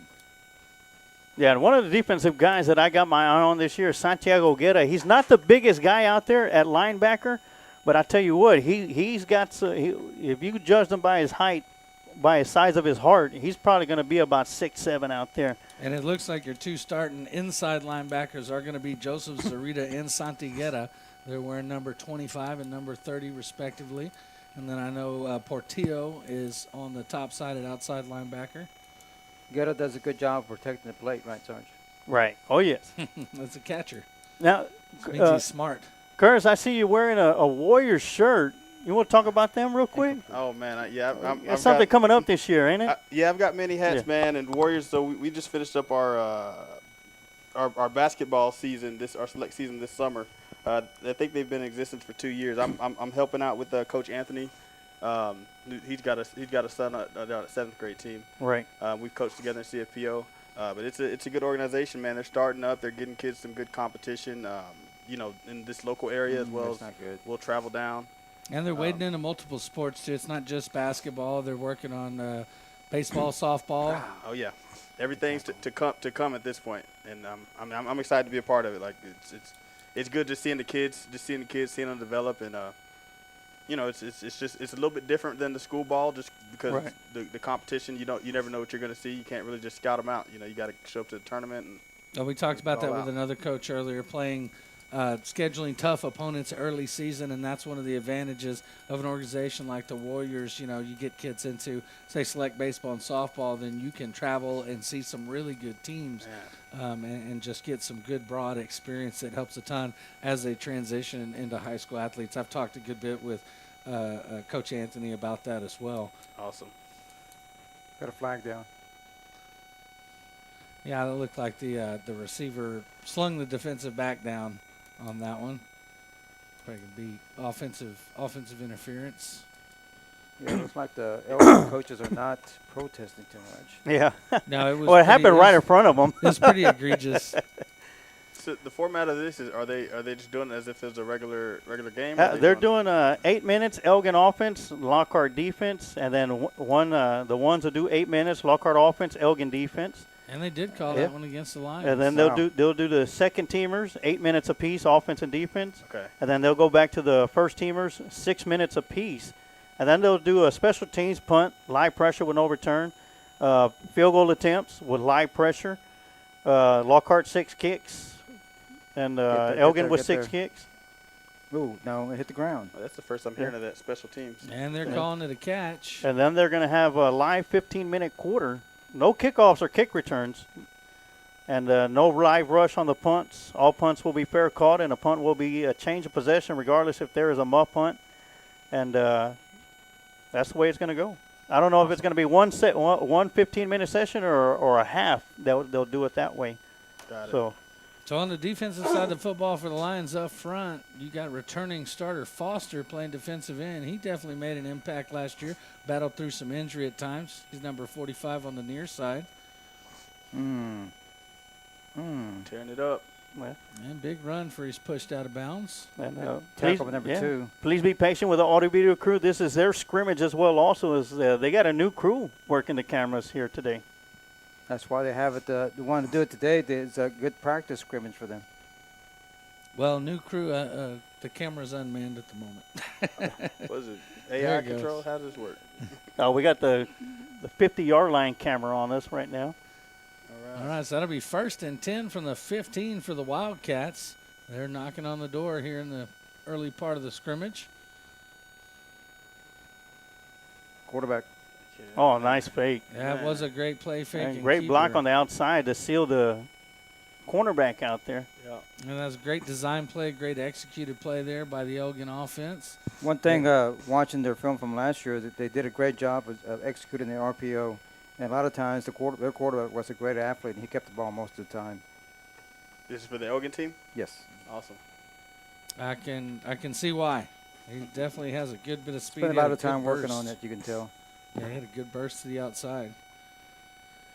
But I think they'll forgo an extra point and just kind of flip it around. They'll go back the other way. Looks like Elgin will still be on offense. Lockhart will still be on defense. I think Coach said 8-minute period. Do y'all do height and weight on these boys? These guys are huge, man. There's some big boys out there. I'm telling you. Well, Foster, he's a big guy last year. He looks like he's put on a little bit of weight and stretched out a little bit, gotten taller. Okay. And Lockhart's got big number 74 and number 24. Those are the 3 guys up front for Lockhart. And as we wait for the offense to come back out again, Elgin is playing in District 11 5A Division II along with Austin Navarro, Austin Crockett, Pflugerville Conley, Austin McCallum, Pflugerville, Bastrop, and Liberty Hill. Elgin is picked to finish 4th in Dave Campbell's Texas Football Magazine. You know who's going to win that district? Yeah, Liberty Hill. They got Liberty Hill, Bastrop, Pflugerville Panthers, and Elgin Wildcats. And Coach did a little early scouting of Liberty Hill the other day, didn't you, Coach? Yes, I did. You should have took me with you, Coach. I missed that slot T, man. They look very, very sloppy. Lost a lot of fumbles. That'll all be fixed by next Friday. I guarantee you, in December, they'll still be playing. Yeah. And cornerback on the near side, that's going to be Avery Ibarra, number 8. He was one of the additions to the varsity squad midway through the season last year. And Portillo was the first one to get in there to break that play up. And I was going to say the worst thing he did was the running back was to stop. Yeah. Portillo did a good job getting in the backfield there and kind of slowing it down, and then good job by Santiguera continuing to pursue and make the tackle.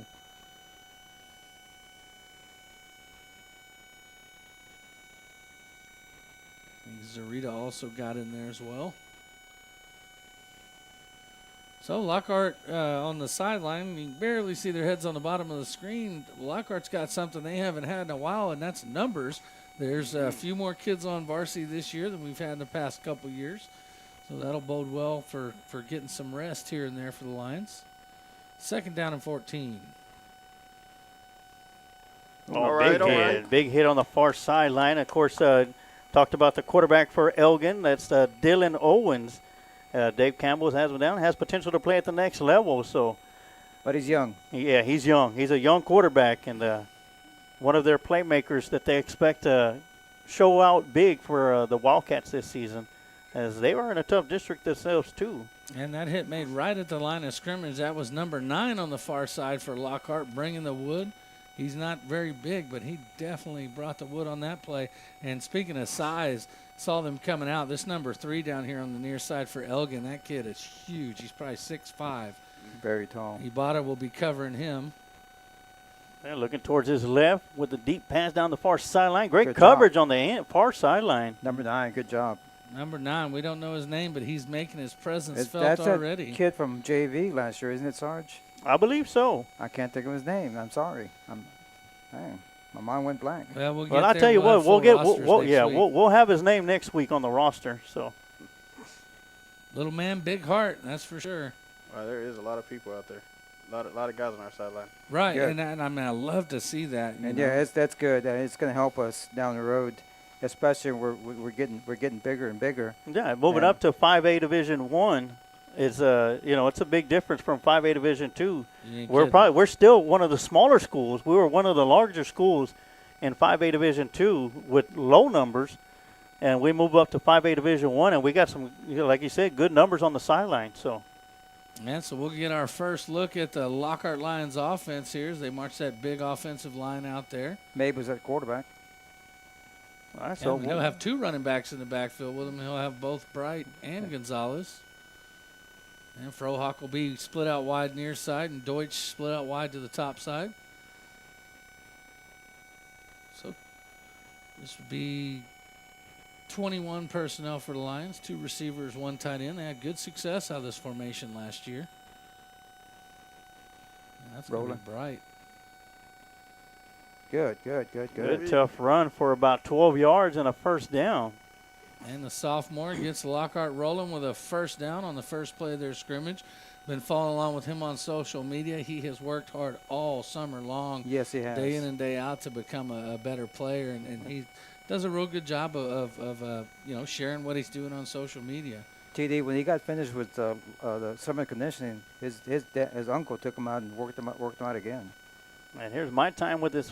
First carry going around the right side, finds the edge. Good to see him run. Of course, was hampered towards the end of the season last year with an injury, and didn't get a chance to see much of him. Still had a nice season of over 1,200 yards. Yeah, 1,200 yards was really within the first 7 games. Yes, and he was well on his way to at least close to the 2,000-yard mark. Well, he's well rested because that injury kept him out of track, and 7-on-7.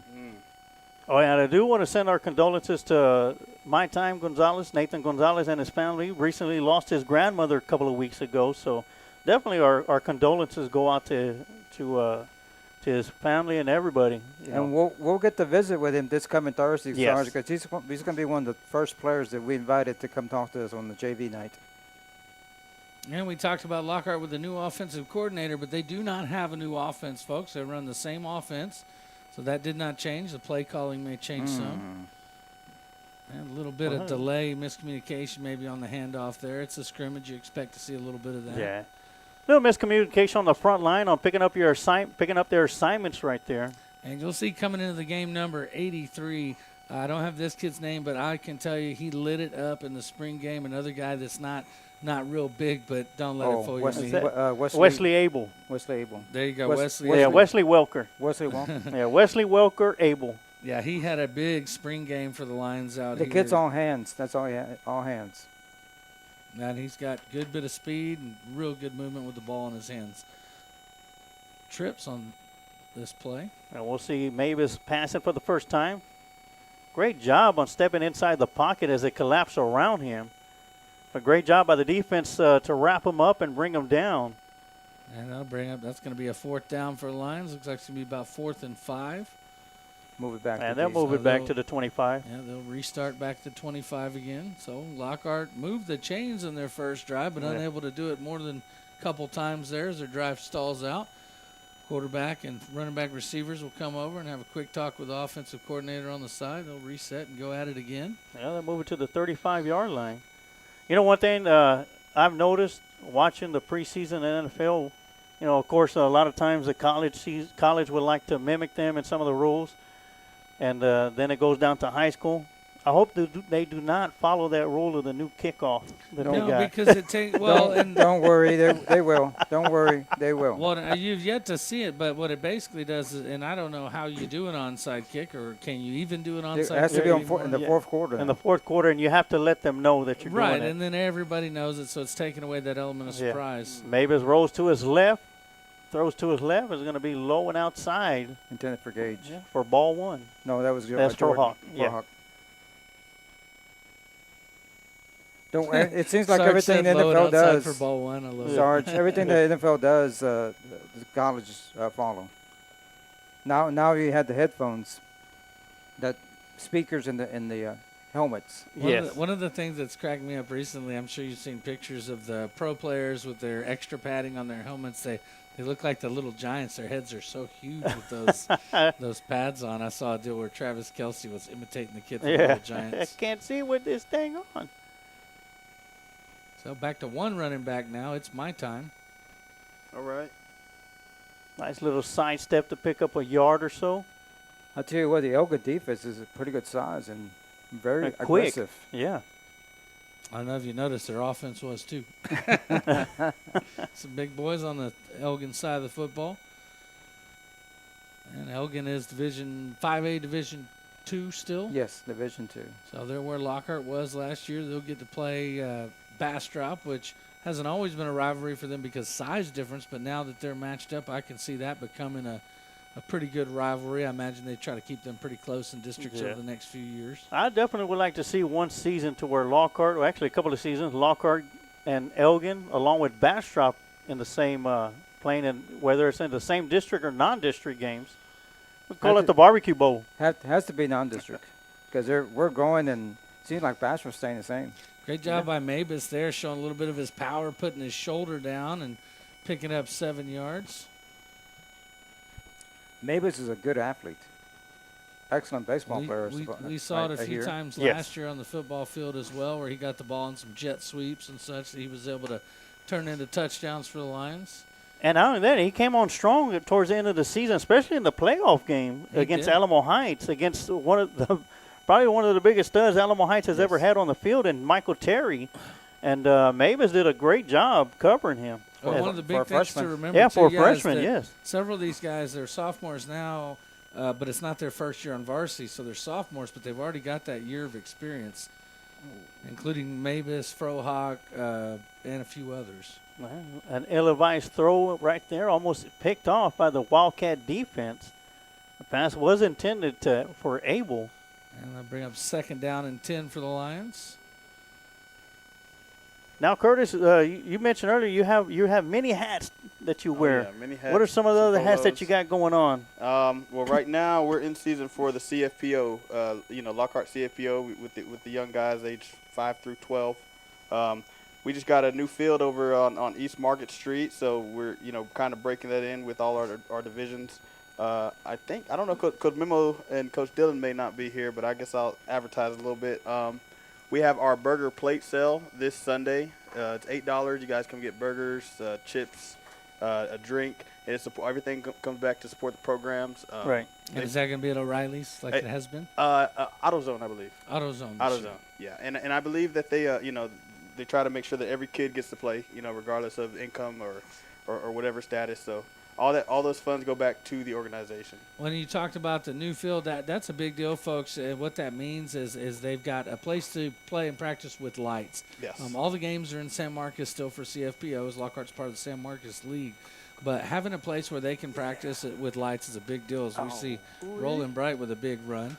And that field that they're at is just behind the Lockhart Little League field. It used to be a soccer field and has sat unused for years. And CFPO did a great job coordinating with the city of Lockhart and spending some of their hard-earned money to get some lights up out there. So I'm really excited to have them back there. Yeah. And that place is huge over there. Well, and it's just unused, so it's a great use of community resource, and then great job of CFPO working with the city to get some lights up back there so that they can practice. As we know, daylight savings time will come, and then it'll be dark at 6 o'clock, so it's hard to get your practices in, but now they'll be able to, and I'm really happy for them on that note. One thing y'all did yesterday that I wish Memo was here so I could compliment him on, y'all canceled practice because of the heat, and that's great to see that you care more about the kids than the actual game coming up. You're looking out for their health and safety. And I think that was great for you to do that. Yeah, my they're hat's big off on to you. safety That for got and that's going to get a lot of parents' attention. They say, hey, you know what? These guys are looking out for our kids. Yeah, for sure. I mean, the safety of the kids is number one thing. I think even Memo, sometimes if that happens, we'll get some chalk talk. Maybe Lockhart ISD will give us a classroom or something, and we'll get on the whiteboard or something and start start drawing plays out and getting the kids some real understanding of the sport. Well, eventually we're going to get a indoor practice field. Hey, but come on with it. Keep your fingers crossed. Come on with Dome. it. There's a lot of I hear it a lot, and I got my sports organization as well with Lions Legacy, and I hear many people express that, hey, we want to do the indoor facility. We need something that we can go to, that we don't have to kind of coordinate when we can get this or that. Look, if it's raining outside or something like that, look, we got a keys to our own facility. Right. We're gonna go in, work out, and there's gonna be no and a lot of it's not just for football. That's for all sports. Right. Because softball can use it, soccer can use it. There's so many things you can do with it. Anyone who's too weak to play out in the elements can go in there. Yeah, I think I was seeing some comments about people saying where's the hey, especially when it's raining, hey, get them out in the mud. It's amazing to me, you've got cancellation practices, a UIL rule that they don't go over 100, and you remember, Chris, when we played, it was, did you die? No, okay, come back tomorrow. I would have loved it. Man, feel like some of these kids are very lucky to have some opportunities like that. Definitely a little different on that side. Elgin's back at their second opportunity on offense, so we've seen both teams on offense now. And Elgin's first shot, they were able to put one in the end zone. Lockhart sputtered there on a couple of drives. A lot of new players on the offensive side for Lockhart. I'm sure it will take some time to get that going. That's the whole purpose of why you have a scrimmage. Lockhart defense looked pretty good up to the point of allowing the touchdown run. Yeah, these are the twos that are on the field for both sides, Elgin and Lockhart. Yep. But you also got a jamboree that's going to be coming up here soon. So CFPO next Saturday, August 31st, they will be breaking that field to a bunch of local teams and kind of just seeing just like we're doing here with Scrimmage, trying to see where everybody is and kind of get them accustomed to the pads. So August 31st, Lockhart CFPO jamboree on that new field on East Market Street. Check them out online for the times. I'm not completely sure what time it starts. But bring your chairs. We'll have concessions. That's a hole right there. Ooh-wee. Well, I tell you, Lockhart had great coverage on that play for a long time, but the difference was the Elgin quarterback had all the time in the world. There is a flag over here by the 28-yard line. Yeah, that was a hole by the receiver downfield. For the first 6-7 seconds of that play, everybody was locked down really well in coverage, but the Elgin quarterback, unfortunately, able to just kind of stand back there. When you have all that time, someone's going to come free, and they did. Now, do we have an idea of what teams will be joining, coming in for the jamboree? Man, I do not know. Yeah. I think there's some talks with Luling. I don't know, maybe some Gonzalez. I'm really not sure. I couldn't even tell you, Sarge. Coach Memo would definitely be the one for it, but hopefully they'll update that Facebook and have some. Okay, yeah. As soon as they do that, then I'll be able to. We're hoping to have. We'll share it definitely on our Facebook. We're as hoping soon as to have some info. Memo and Dylan with us on Thursday. Perfect. Well, and that's I can tell you, just watching. So this group of kids that's here, I mean, even the group that was here last year, the kids that start in CFPO and play a little earlier, they tend to be the starters when they get into 7th grade, 8th grade. They're just ahead. Football, there's a lot to learn in the game of football, and I love what CFPO does. And I think, we've seen varied levels of success with the school program, but right now I think a great example of that is the 8th grade football team, which you and I coached together a couple of years ago, and the coach here. We all three coached that group of kids. They didn't lose a game last year, and it was never close either. So I think CFPO is a great place for kids to get started, learn the basics of the game, and then it makes for a much quicker transition for these coaches like Coach Boyd, who inherit them into junior high. Those kids that have played CFPO pick it up a lot faster. There's so much less of a learning curve, and that shows on the field, and it's definitely shown with that group of 8th graders that will play this year. For sure. And I mean, they got some lifelong support out of me. Just coaching them one year, and shoot, I'll follow them throughout. And they're getting older, and they're taller than us now. I know it. They're bigger. And you wouldn't believe that my son George. Yeah. He's now almost 3 inches taller than me. Oh, man. He looks totally different than when he played CFPO used to be short and wide lineman. Now he's tall, thin, outside linebacker. Amazing. Just totally different. And, now I look up to him. And the studies show that a lot of those B-teamers are the ones who end up being your varsity football players on Friday night. That's awesome. And Sarge is working through a few technical difficulties. Fumble. No catch. Continue to roll here. Good coverage there by the Lockhart defense. That looks like number 10 or number 16 in coverage there.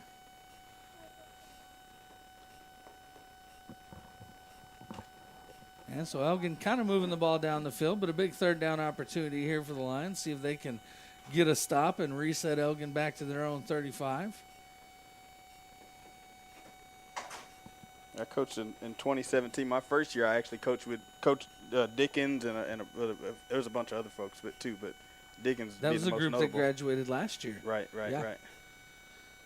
Oh, don't stop. Oh, and we had big pressure by number 32 coming off the edge, but that's part of this time of year. You can tell he's used to his quarterback having a red shirt on and being told, Don't you hit that guy, because he slowed up just a step before he got to him, or that guy was in big trouble. But still a good play nevertheless. Lockhart forces him into 4th down. And so it'll be 4th down and 2 yards to go.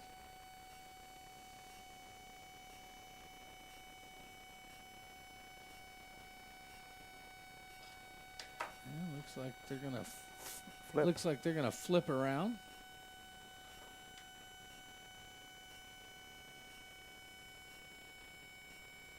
Yep, and they will. They'll start over with 1st down again. Curtis talking to Coach Herman at coaching school. He said to definitely tell you hello and to keep up the good work that you're doing. Awesome. And once I'm ready to settle down and finish with my business and youth sports aspirations, I might have to get my teacher certification and get on board with the school one day. Yeah, Herman. By then, probably Herman will be the head coach at Georgetown. All right. That ain't too far to go. No. Better than driving to Denver City and with Coach McGuire, right? Man, that's a trip. But I'm a fan of the slot too. I know it's dying out, but I'm a big fan. And 1st and 10 here for Elgin. He'll hand it off to number 12, and he'll be dumped in the backfield for a loss. That's Aiden Scott back there for the Lions from his outside linebacker position. And that'll be a loss of about 4 yards for the Wildcats. So this is a mixture of 1s and 2s? I see a lot of 1s, though. Yeah, I think we're back to pretty much our 1s, couple 2s out there.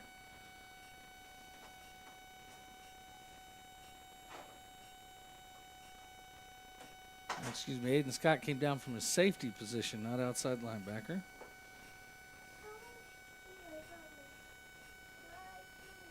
And 2nd and 12 here for Elgin. They're in a pistol formation. Oh, good job. They'll hand the ball off on the right side, but it's going nowhere, and that's number 35 for Lockhart coming in to make a big hit. I'm not 100% sure. I think that might be Parker Connor. Looks like TD. Is it Parker Connor? Is that his name? Am I saying it right? I believe so.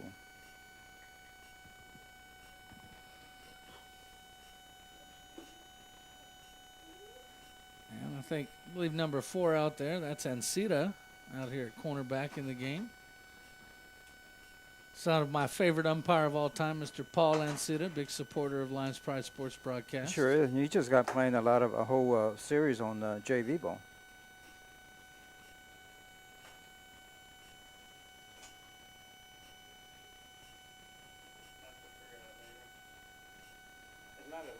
Yeah, 3rd and a mile, and he's under a ton of pressure. Gets rid of the ball, but it's incomplete. I tell you what, TD, that D line for Lockhart has really stepped up here the last few plays. Yeah, a little bit of a slow start, but here in the second go-round, the Lockhart defense doing much better as they forced them to a 4th down the first time, and they've done the same here. I tell you what, if you don't do a good job on D line, you have to come to the sidelines and face Coach Chris Jennings, and that's not a you don't want to be in that situation. Chris Jennings was Lockhart alumni. He played free safety or strong safety for the Lockhart Lions from, I think probably going to be 97 through 2000. He was varsity as a sophomore player.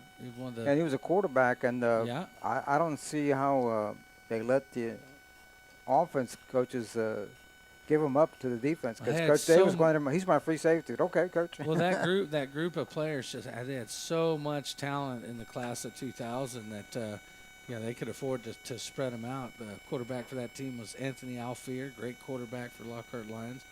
Had some great running backs.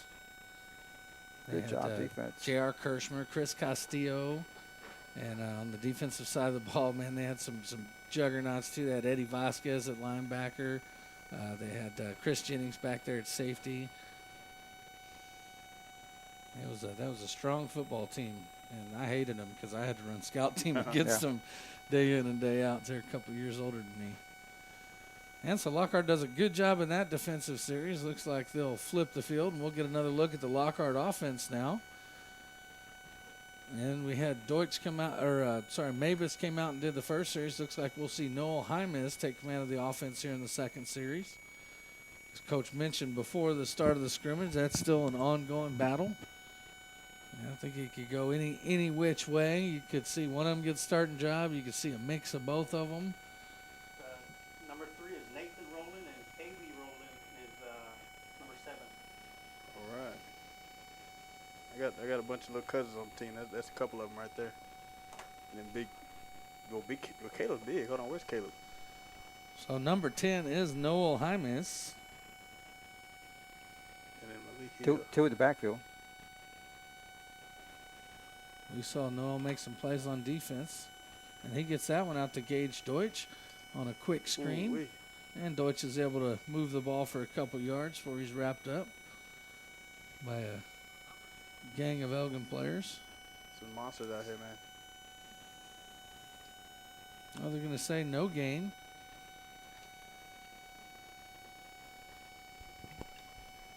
Well, his first pass was a completion, but it went for no yards. And it'll be my time back there. We got Sarge back. He's done sorting out our technical issues. It's our scrimmage, too, folks, after all.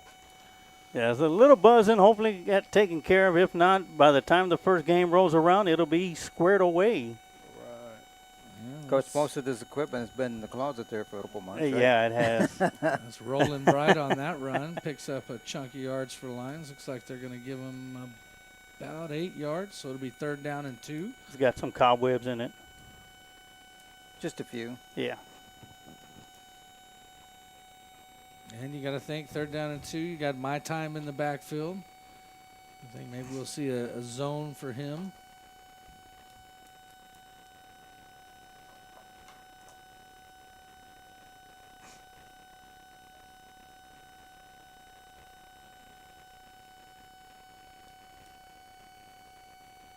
So once again, this is Hymes at quarterback.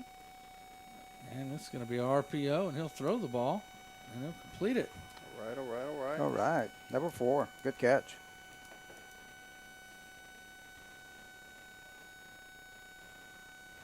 It looks like that was Ancita with the reception. Number 4. Yep. Looks Yeah. like. So not only getting some action on defense, get some action on the offensive side of things.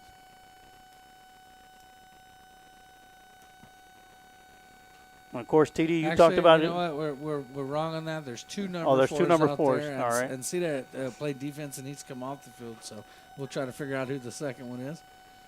This one's going to be my time. Oh, and he's got a gang of wall in front of him. Yeah, it kind of slipped up a little bit as he was trying to cut back. Well, once he found the outside, there were three guys just standing there waiting for him. What I love about Gonzalez, Sergeant TD, is he's got a lot of enthusiasm. During practice, he's a leader. He's the one that gets the team going. Like we used to say, there's a lot of fight in that dog right there. And when they're running wind sprints, he's the one leading us. Come on, there's no quit. Let's go. Come on. And it's like he constantly gets them going. Well, we learned that about him last year, that he's one of the hardest working players on this team. Extremely hard. And which I think it not only for himself, but set a great example. As we saw, like we said, Roland Bright worked his butt off this summer, and I'm sure part of that is, due to what he saw day in and day out last year from Gonzalez. Said, man, if I'll compete with this guy, I'm going to have to work. And Bright comes in to give Gonzalez a little bit of rest. It'll be 3rd down and 11 for the Lions.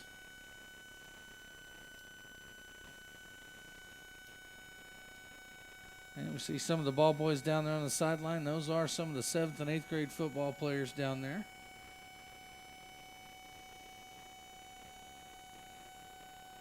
Wearing the little lime green. Actually, that's Roland. Bright is number 7 as Hymas drops back. Nice pass thrown out there. Great catch.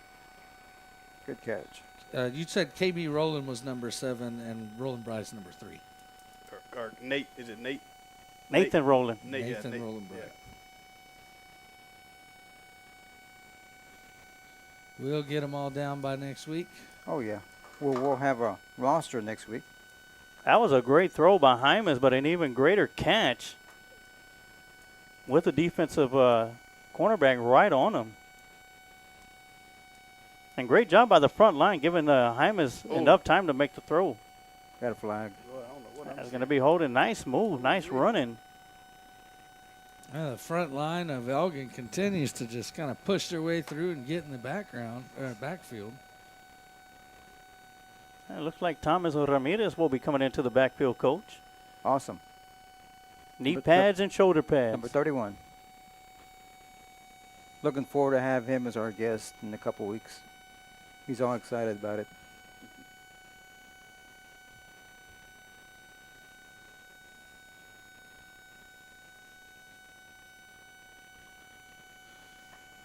And so after that penalty, that'll back the Lions up 10 yards. They'll have 1st and 20. And 31 reminds me of, don't know if you remember, Mr. Duran used to say all shoulder pads and knees. Mm-hmm. And he'll get it. Oh, no, he won't. It's play fake. Good fake. Yeah, good he play reminds fake. me of TD. You remember him, Roland Luna. Yep, he played with me.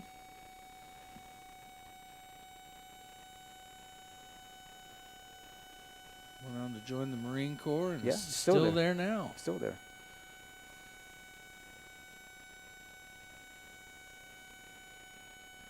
Just had real good competition, pushed each other, from 3rd grade when we played CFPO all the way through our senior year. He and I were always competing and pushing each other and definitely made each other better. Mm-hmm. Another thing that'll be working on for next week is a new crowd mic.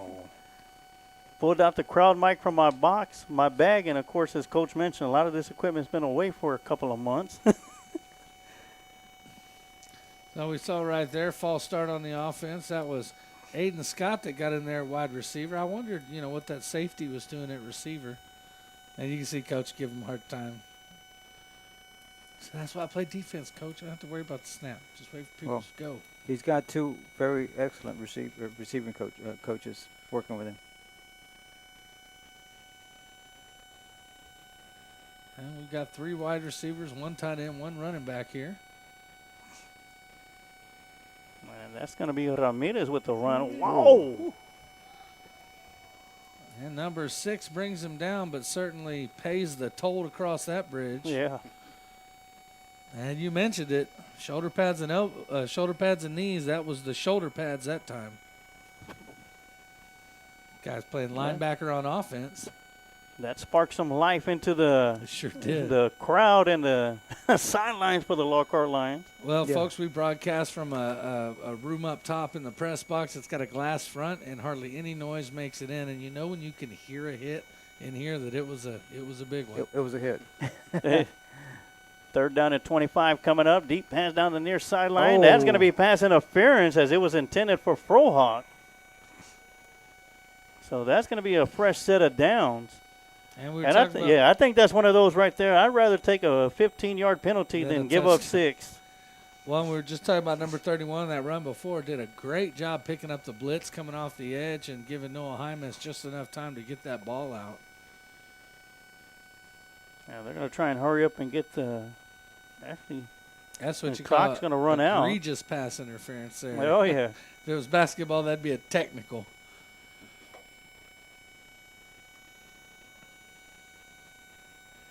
And so we've seen both teams on offense, both teams on defense.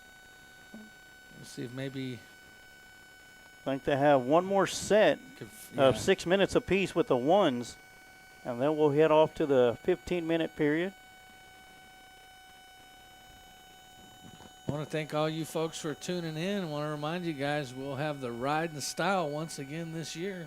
Sarge, you want to tell the folks a little bit about that? Ride and Style, too, and we'll have flyers set up ready to go next week for that. But if you missed out last year, you don't want to miss out this year. It's a Ride and Style 2, as Curtis Hawkins will be leading the way as he did back in his football days. He'll be leading the way to the final road game of the year, which is going to be at A&M Consolidated on November 8th.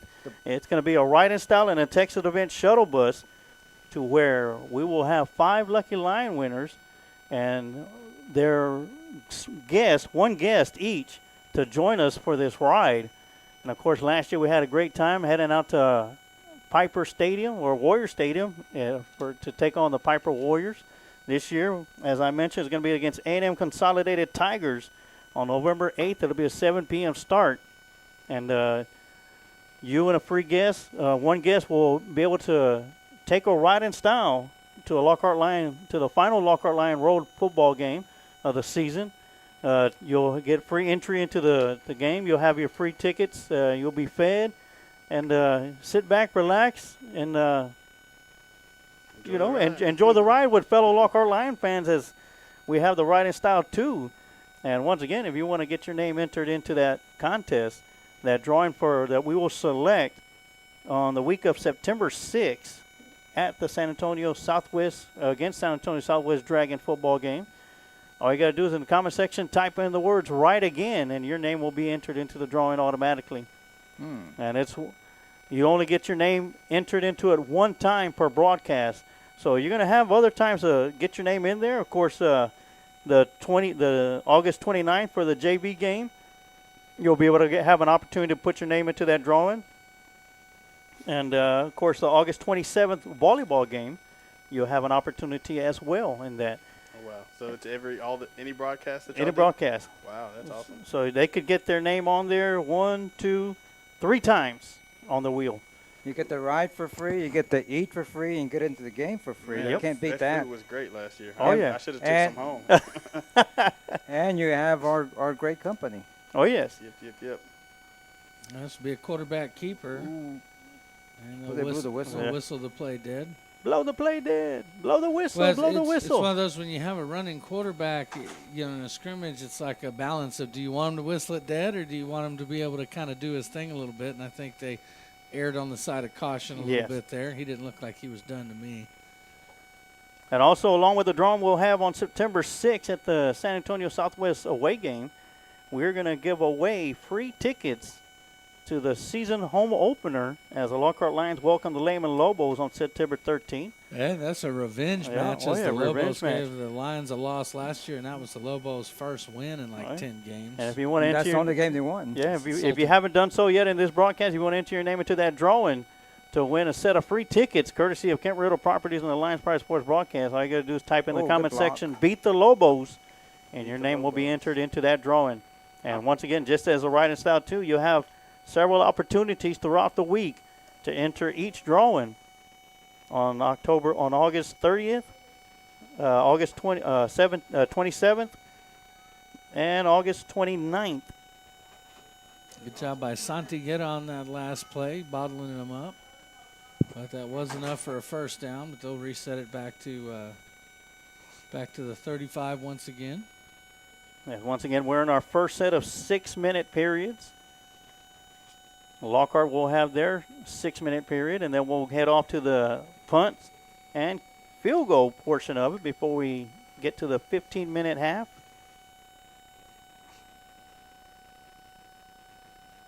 Handoff around the near side. Someone loses a helmet. Got a holding penalty. In case you folks that are listening don't have anything to do on Friday night, on Lehman Lobos, which will be our first district game, will be scrimmaging at home against San Antonio Lee at Bob Shelton Stadium. Yeah, this will be the last weekend without football all the way Friday around. night. High school Friday football, nights, college football, NFL football, all making their return next week. I'm excited to see how my Texas Longhorns do this year. Of course, they're in that big conference now. And I promise we'll win it with style. And I'm pretty sure A&M is looking for a way to get out. They left the Big 12 to get away from the big dogs, and I saw a great video about them joining the SEC, and it was just hilarious. Some of the quips in there, like they're going, well, they did explain the college playoff to 12 teams, and Alabama goes, that's so great for everyone else. I'll have to send you that, Sarge. You can share it on Lions Pride Sports Broadcast. Oh, yes. It's just a great breakdown of them joining the SEC. And first at a mile now, and they'll chunk it a mile. Ooh, that's going to be out of bounds. Great coverage out here by number 8. And good catch, even though it was out of bounds. Good job locate that ball by that receiver number 17, who has got some speed. He showed it off a couple times already. But that'll bring up second down in a mile. See, beat second and 25 or. Yeah, before we get to this next play, we'll get through the district breakdown through Dave Campbell's Texas Football Magazine, District 12 5A Division 1. Of course, Sarge, I'd like to give a big thank you to the people that liked our post of our picture of the Sarge, TD, and the coach. Right now, we have over 100 likes of our picture. All right. All the ex-girlfriends chimed in, I guess. I'm telling you, y'all need to get some merch up here, man. Get y'all's picture on a shirt somewhere. It'd have to be a 5XL to fit us on there. Man. Of course, District 12 5A Division 1. According to Dave Campbell's magazine, College Station Cougars are selected to win district, followed by A&M Consolidated, Pflugerville Weiss, and Austin Anderson. Both Pflugerville Weiss and Austin Anderson coming down from 6A. And followed along by Buda Hayes, Pflugerville Henderson, Lockhart in the 7th spot, Kyle Lehman, and Bastrop Cedar Creek. That's Hayes Hawks. Yeah, Hayes Hawks. Buda Hayes Consolidated Hawks. But, of course, don't want to think about where Dave Campbell's has us at the beginning of the year. It's where we want to be at the end of the year. That's more important. And to be fair, the last couple of years where they've picked Lockhart has not been where Lockhart has finished by the end of the year. Make the tackle. Great speed through the hole, but great job by number 7. And that's a touchdown saving tackle there by KB Rowland. He did a good job to get one hand on that jersey. Otherwise, he was gone. And that'll move the ball to the Lockhart side of the field for the first time in this 6-minute period. Now they're going to run out of time on that note. So while Elgin was able to move the ball a bit, Lockhart did stop them twice in their 6-minute period. We'll see they'll let them have one last play here.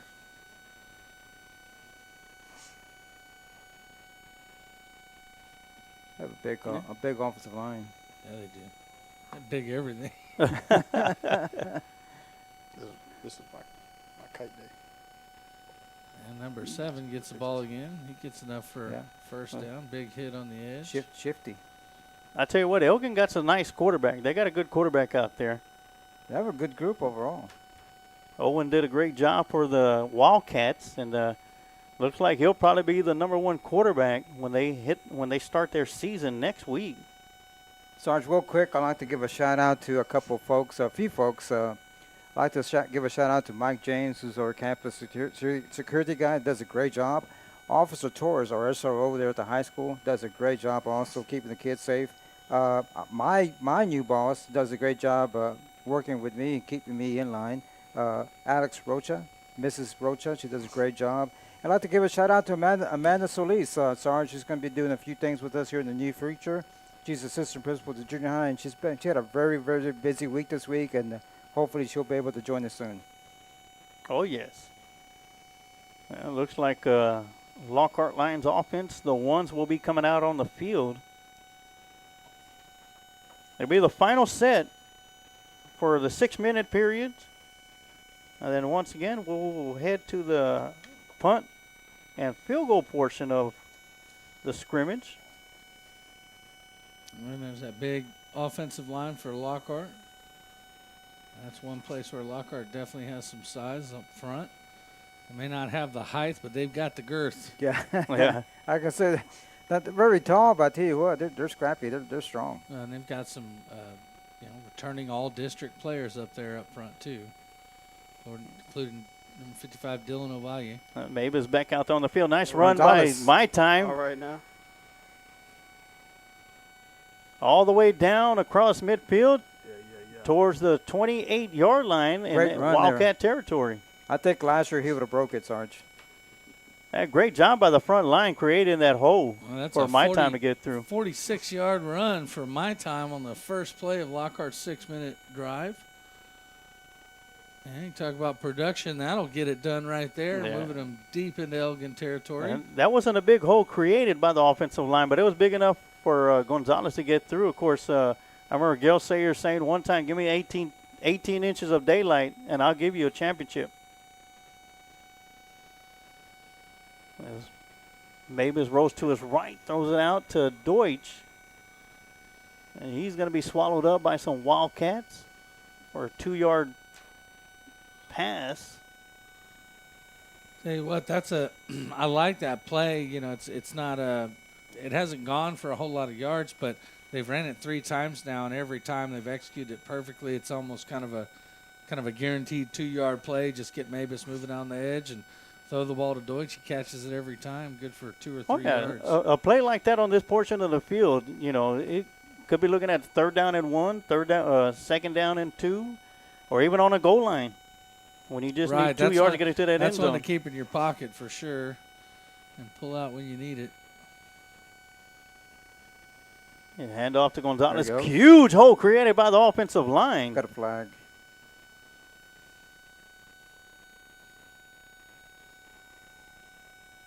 No, we don't. No flag. There we go. Play ball.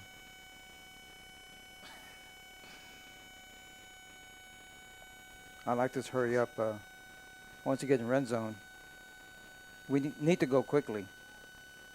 Yeah, Gonzalez with a big first down pickup.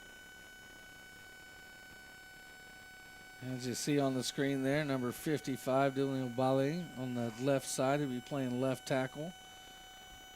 Very good lineman. Great season last year. Probably going to be the anchor of the offensive line. He's just a junior. And he'll protect the quarterback's backside there. Another tough run up the middle by Gonzalez. Churn his legs forward for 7 or 8 yards. That's going to be Nathan Rowland with the carry. I tell you what, Nathan Rowland in My Time looking pretty good so far. We're probably going to have 2,000-yard running backs this year. Thunder and Lightning. And almost reminds me of a dynamic duo back in the backfield at one time. Shoot, we had a few of them. I was kind of sandwiched between we had. Was it you and Stephon? Well, that DJ. It's C.J. McKinney first, and then he graduated, and me and DJ, and then. But yeah, Stephon and DJ had their whole little cover shoot days and all that stuff. Tell you one thing, that's Lockhart's produced some great running backs year in and year out. As Gonzalez rolls around to his right side, steps in. Get in there. And is going to be tackled shy of the end zone. He mad about that. Yeah. You never can have enough running backs. That's true. That is very true. It's a long season. And they take a lot of pounding. And with Nathan Rowland and Gonzalez both in the backfield, Man, that's going to be a lot of headaches for a lot of defensive coordinators throughout the season if both these gentlemen can stay healthy. And I wouldn't rest when Thomas Ramirez is in there. Oh, can't forget about that young man. Yes, Lockhart has 3 promising running backs to use. Ooh, not much there.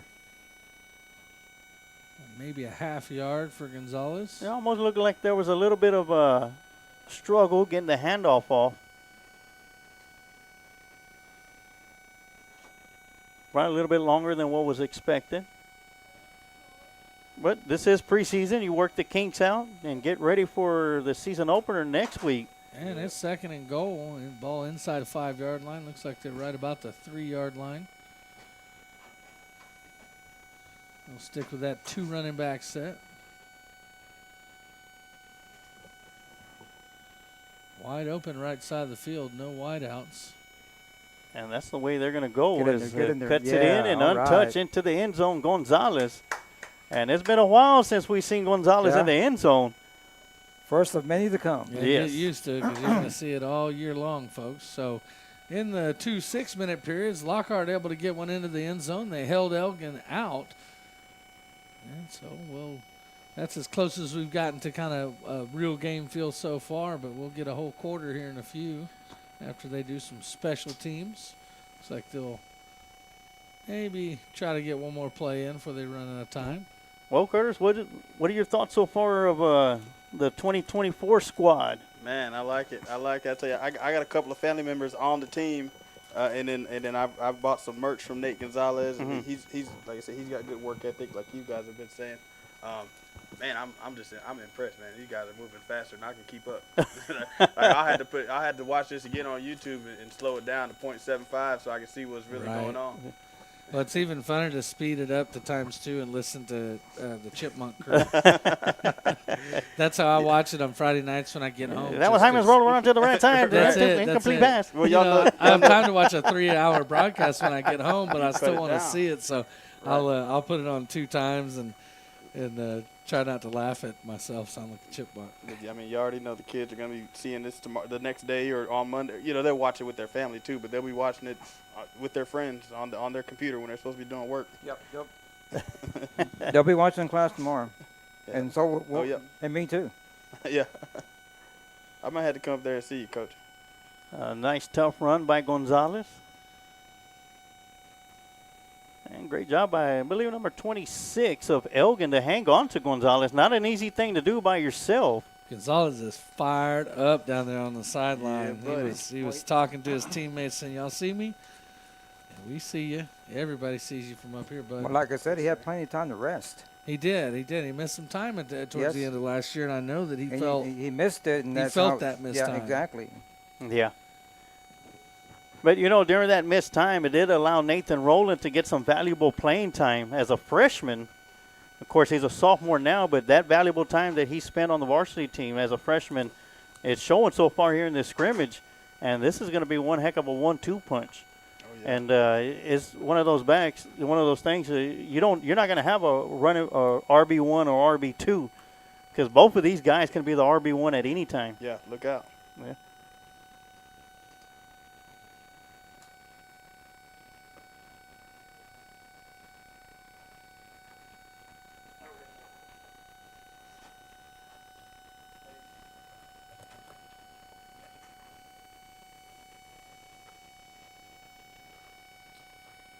Yep. I want to throw. I know some guys are down there doing a tailgate. They had some good food down there. I might have to. Yeah, they said they're going to try to do that before every home game, and it's not just them tailgating. They've invited folks to come and tailgate with them, folks. So if you have a chance at any point this year, bring an ice chest, bring a barbecue pit, bring some lawn chairs, come and sit down there with those guys and talk Lockhart football. Great group of guys down there. Richard Ibata is kind of putting it together, but saw a lot of folks down there, including the coach down there getting the turkey leg. But definitely feel free to show up early to the home games, and that's a great way to support the Lockhart Lions. Oh, yeah. So we'll see the first punt of our special teams, and it's a good one. And he fair catches it around the 30-yard line. That's almost a 40-yard punt, 37 yards or so. Is this a format that they did last year? This is something new? No, they generally do this every year where they have a few times and they don't really cover a whole lot on the punts. They just do fair catches, but it's just a way to get that long snapper and punter some real game situation. Now, Coach, is that punter, is that going to be Evan Estrada? Yes, sir. And he gets a hold of another good one, just almost identical to the first one. And if he can get the ball off his foot like that all year, we'll be in good shape. He's getting better. On the first week, he looked didn't look very good as far as punting the football. Great on field goals. Great field goal it's kicker. one of those things that people who watch it only ever see the couple they do in the game, but it's a real art getting consistent, and punting that ball the same every time. Yes, it is. Getting that good result every time. It's not as easy as it looks for sure. And there's another good one. Good hang time, good distance. And he spent most of his off season and summer playing soccer.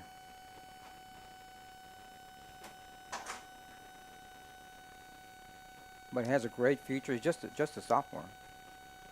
And of course, you know what he did on the relay team for the track team. Yep. Yeah, and I like it because it's always danger there of a fake punt. As long as he's in there, he'll get a high snap this time, but he'll get it down and get his fourth beautiful punt off. Gets a little bit more on this one. Well, this is the first time I've seen him actually just step back and punt. During practice, he's always a rugby kick. That way he's got the option whether to kick, punt it, or take off and run with it. Well, I'll tell you what, he was 4 for 4 there. 4 opportunities, 4 good punts. Great job by that young man. So now I think we'll see the other way. Elgin will get a chance to punt a few times. And they've got 15 minutes up on the clock. After we see a few more punts, we'll see a live quarter of play. Yeah, Elgin will have 4 punts, and then we'll have the field goal live pressure. Lockhart with 6 kicks. 30-yard field goals, 2 from the right hash mark, 2 from the middle, 2 from the left, and then Elgin will have their opportunity to do the same. Sergeant, I'm going to have to do a little bit more late-night training. We've got the new baby at home, so I don't sleep very much anymore. We're 8 o'clock. We'd be, 30 minutes into a regular season game, and TD's yawning over here. I'm in trouble. We'll have to have me some Red Bulls when we get into the games. I'm looking forward to Good luck next week. next week we go to Victoria. Yeah. Well, actually, I'll be ahead of you guys. I'll be going down to my place to coast, and I'll be down there. I've taken off on Friday, so I'll be waiting for y'all to get down there. Maybe I'll cook something for y'all. Have some barbecue waiting for you. There you go. See if I can get some shrimp from the shrimp man. And so it looks like Lockhart will send Aiden Scott back deep, which is always a good thing. They get an idea of who the punt returner is going to be. And, this is one thing I will say that Lockhart can always look to improve on, and we've had some historical struggles with over the last couple of years, is securing the ball on punt returns. So bad, matter of fact, that towards the end of last year we didn't send anybody back. Exactly. And sometimes you rather have somebody that is going to catch the football, like Aiden Scott. There we go. And just make sure you just get the catch, or have somebody who you think is going to be a threat that can't catch the football at all. And he's also joined back there by number 2, who we don't have a name for. But I can tell you one thing, he's fast or he wouldn't be back there. He's fast and he's got hands. So Scott 1 for 1 on fielding it clean so far, and that's what the Lions have struggled with last year and really hurt the Lions at times. Like we said, to the point of the last couple games, I think we just stopped dropping someone back for the punt because it was just too much of a risk. And hopefully they can get back to maybe getting some good kick returns in this year. End over end punt. It'll be a one-hopper.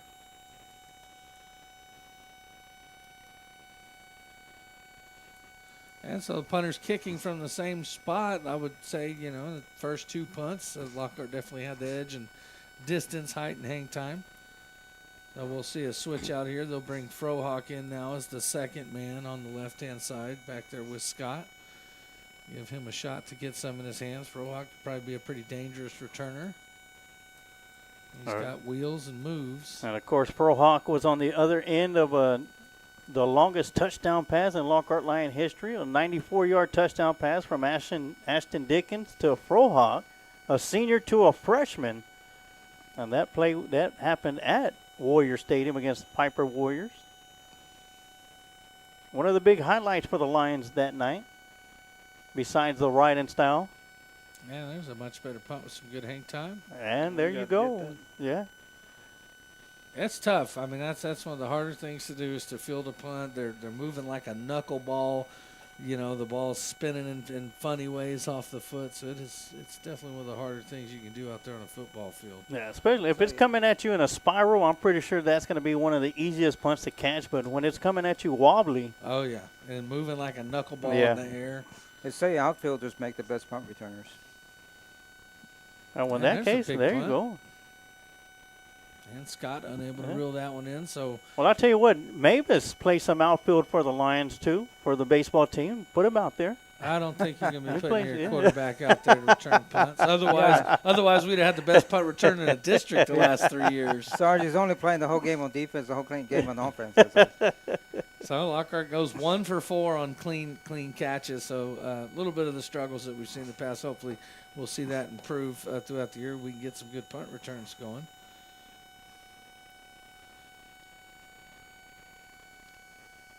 And I didn't get a chance to see, gentlemen, is our field goal kicker still yes, sir. Estrada? Yes, sir. I believe so. If he's number 11, then that is indeed That's him. I think it's the only one. And JV did not do any special teams. Where's our ball boys at? Oh, yeah, this is when they got to work right here. Got to have that kicking ball. Yeah. Can't be just any football. It's going to be the right football. The helium filled one. That's right. Give me the Brady special ball. It's rounder than the rest. Those kickers sit there on the sideline squeezing that thing into the shape of a soccer ball. Yeah. Beautiful first kick. And, of course, Gage Deutsch with the hold once again as he was last year. And the referee forgets the signal, but it was good. Can't see the uprights on the camera here, but it was good.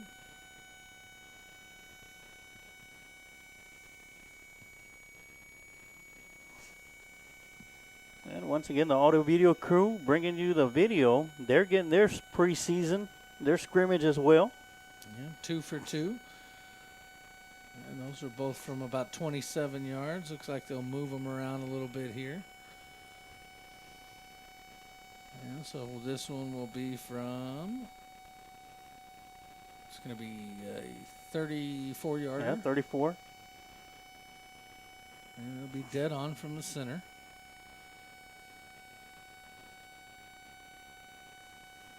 And of course, it's a little bit different of having a field goal kicker not named Ocampo. 3 for 3 so far. And if you can kick field goals to this distance in high school, you're in pretty good shape. Of course, Omar Ocampo, former kicker for the Lions, new father, and also enlisted into the United States Army as well. All right, he goes 4 for 4. And also someone else played for the Lockhart Lions, enlisted into the military, one Bart Key. All right, so now we're stretching out. Look like we'll have a 40-yarder, 41-yarder from the right hash. Well, this is about as long a field goal as we saw made last year.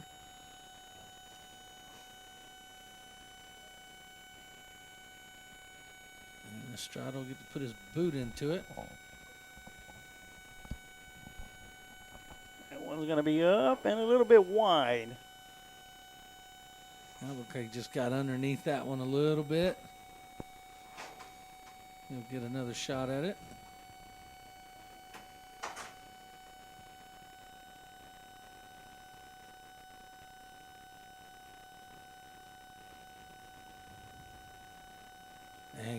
Better kick this time. And right down the middle. Tell you what, that one would have been good from about, 46, about maybe? 50, 46, 47 yards. All right, couple more field goals from the Elgin side, and then we'll get a live quarter of play here.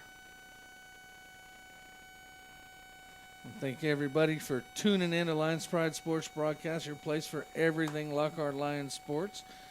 Coming up next, Sarge will be doing volleyball. Will be the next thing that you can see on Lions Pride August Sports 20. broadcast. Yeah, August 27th. Aiken Eagles will be coming into Lions Inn to take on the Lady Lions in volleyball action. And then don't forget, if you can't make it to the game on Friday in Victoria, we will be there. Yeah, we'll be there. So in case you don't want to make the drive, I know it's a long trip for y'all. I talked to a lot of parents and said, man, I wish I could go, but I'm sure glad you and Sarge will be there. He said, yes, ma'am, yes, sir, we'll be there. We'll bring you all the action. Y'all have to drive to those games? Oh, yes. Oh man. Yeah. Are you offering? Yeah, I gotta get y'all something set up, man. It's too far to walk. Yeah. No, man. Yeah, He's talking about getting us some bicycles. my private jet's in the shop right now too. That's right. I gotta get y'all set up with a van trip or something, man. That's no good. Well, the that would biggest be one, great. you're already helping us out with the longest one of the year, which is A&M Consolidated at the end of the year. But, Right. yeah, we got to go to College Station twice this year, Victoria once. So a little bit of travel. And I was, I was complaining. I was talking to my sister who has kids that play in Bastrop, and they play as far away as Alvin, Texas. So Bastrop's making some road trips this year as well. Yeah, I mean, they're driving that far because they don't want to play us anymore. I think that's what it is. Yeah. Actually, we were scheduled to play them the third game of the season. But with the district coming out, we couldn't fit them in. Well, so they don't get a chance to go 0-3 against us. Yeah. And that rivalry was renewed, and Lockhart took both of those, one of them at Cedar Creek Stadium, one of them right here at Lions Field. Nice. Those were big games renewed for the Lockhart community and the players. We talked last year to a lot of the players about, it was everything short of us saying, do you understand what this game means? Yeah. But they seemed to. I mean, they did. They talked about having aunts, uncles, dads, that were part of the schools back when the rivalry was big. So a lot of those young men understood the rivalry, and they went out and they did us proud 2 years in a row. Oh, yeah, none bigger than the class of 23 with 22 with Sean McKinney and Deontay Jackson, where they went out there and were trailing against Bastrop at Memorial Stadium in Bastrop.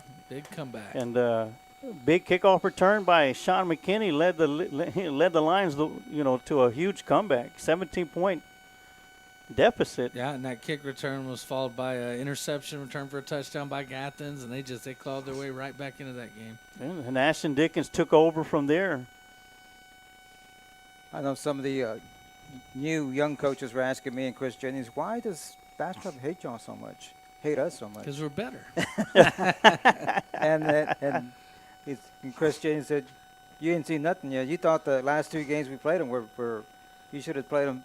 Seen where we played them back then. It was a war. Yeah, it wasn't a game. It was a war. Different.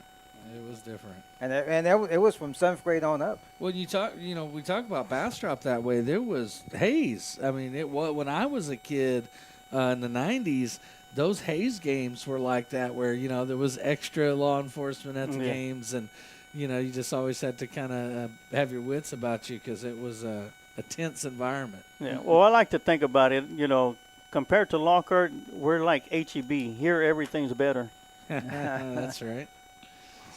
If you don't believe us, just try the barbecue. People always say, which place? Well, you can't really go wrong. Try anyone you want. But my choice would be Kreitz Market, who's also one of our main sponsors. I have been eating at Kreitz Market more and more often. The wife and I and the kids have been trying to go at minimum once a month, but once I got a taste for that banana pudding, we've been going every other week now. So that's where the extra pounds look like that came from. I'm telling you, that banana pudding's some of the best in the world. All right, Elgin's done with their kicks. Now we'll get to see what I call some real football coming up here. Halftime. You know who, Sarge? You know who Elgin? For the concession stand. You know who Elgin opens up with? No, but I can look it up real quick. I got the answer. Okay. The Hayes Hawks. Wow. Well, so we'll get a good measuring tape against competition there in Yeah. that first game because the way I will kind of measure where we're at is the next 15 minutes of play. I'll kind of take that and apply it to if it was a full game, what would it look like? And then next week, Elgin will play Hayes, so we'll be able to get a look at that, do some scouting, and kind of I was figure talking out to where their, we stack up talking to against their the coaching Rebels. staff at the scrimmage game last week. They were scouting Hayes, and so was I, so we kind of compared notes. Now, are we allowed to just, refuse to call them the Hawks and just stick with the Rebels? Can we do that? That would be nice. So you talk about hard habit You might, to break. you might get a free drink from some of the old timers. They hate the name Hawks. Well, it's just it's going to be a hard habit. Well, it's just like taking taking the Lions out of Lockhart. It just wouldn't sound right. Yeah, start calling Lockhart the Cats or something. It'd Yeah. be impossible. Well, speaking of football games kicking off next week, we could run through the district games for District 12 5A Division 1 that District Lockhart is in. Pflugerville-Hendrickson Hawks will start the season off on the road against Belton Tigers. That's going to be on Thursday night. And another one on Thursday night, the Taco Bowl, Austin McCallum Knights versus the Austin Anderson Trojans. That's going to be at House Park. That's always a big game between them two, Taco Bell night. Yes. Or the Taco Bowl. Taco Shack. Yeah, Taco Shack, there we go. And then College Station's open up their season. The Cougars at home against the Klein Collins Tigers. And the College Station A&M Consolidated Tigers will be on the road to take on Lake Belton Broncos on Friday night. Pflugerville Weiss on the road to take on Round Rock McNeil, the Mavericks at Reeves Complex. Bastrop Cedar Creek will be on the road to take on the Del Valley Cardinals. Kyle Chaparral Bobcats will head to Bob Shelton Stadium on Friday night to take on the Kyle Lehman Lobos. The Buda Hayes Hawks, as Coach just mentioned, will be at Elgin to start the season off to take on the Elgin Wildcats. And once again, our Lockhart Lions on the road at Memorial Stadium in Victoria, Texas, to take on the Victoria West Warriors as we start the first of the 15-minute half.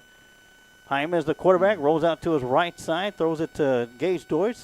It's a little bit too high. Yeah, Deutsch went up, tried to get that one just a little bit out of his reach. Yeah, big week and big weekend coming up for football of all kinds as Texas Longhorns open up with Colorado State before they see Michigan in the Big House the next week. And Texas A&M is playing. Nobody cares because they're A&M. Now, Texas got a really favorable schedule this year. A&M has a pretty tough schedule this year. A lot of good SEC opponents. One of the big games is Georgia coming into Austin to play the Longhorns. Hyman hands the ball off to the running back right up the middle. That's Roland. Nice push up front, once again by Roland. Well, looked like they ran further than they gained. Well, lateral movement there, only picked up about 1.5 yards. And it'll be third down and call it 8. 2 yards in a cloud of dust there. Cloud of pebbles. That's Cloud of pebbles. 3 wide receivers to the short side, 1 up top. Hyman gets the snap, drops back, looks to his left, rolls to his left, spins around to his right. Got the receiver wide open, making a catch right at the yard marker. I don't think he's got it. I think he's a little bit short. They're going to say he's short by 1/2 yard, or they're marking him right on the line. Yeah, say the official stand there. Looks like he's right on the line. It will give him forward progress for a first down. Oh, great. Great job by Deutsch getting open on the scramble there and knowing where the sticks are, coming back right to him. We expect Deutsch to have a big senior year. I mean, he's slowly but surely came on and gotten better and better each year. He's always been a stud baseball player, and he's always been a really good football player, but I really expect him to break out this year and have a really big year. Yeah, handoff up the middle is going to be sniffed down by the Wildcat defense. Now the Lions will lose 2 yards. And that was my time. Well, McCary, he doesn't go backwards often. And if he does, it's like Barry Sanders. You got 2 yards here, 1 yard there, -2, -3, but it's them plus 40-yard runs. And your receivers in the game are going to be Frohock and Deutsch on the outside, Wesley Abel in the slot. We talked about the slot receiver probably getting a lot of love this year. Yeah, low snap, rolls out to his left, throws it out there to Frohock, out towards the 41-yard line. And that'll be shy of the first down of about 4 yards. That'll bring up 3rd and 4. He didn't see him, but Wesley Abel was wide open running down the middle of the field. He's quick. Yeah, sometimes it can be hard to spot him because of his height. Right. And I'm pretty sure Abel went back there and said, "Hey, I was there. I was open. I was open." Deutsch and Frohock garnering so much attention, you can expect him to get his fair amount of touches this year. And dropping back, throws right over the middle, in and out of the hands of Deutsch, who had some room to run. Tell you what, Jaimes put some mustard on that one, didn't he, Coach? Yes, he did. Curtis, you see that pickup by the running back on that block? I'm be honest, this window must be tinted because I can't see nothing. I'm going to have to look at the screen from now on. That's why we got him. That's why we have him. Gonzalez did a great job picking up that blitzer. Every once in a while, catch coach with the binoculars looking at the screen. Yeah, that's what oh, man. Tell him, Coach, he ain't too old for you to run him after have you out there doing wind sprints. I tell you, Coach is the reason I became a baseball player. That's going to be 4th down and 5, and the Lions will punt the ball away. Of course, there'll be no return. That's going to be a low snap, rolls right back.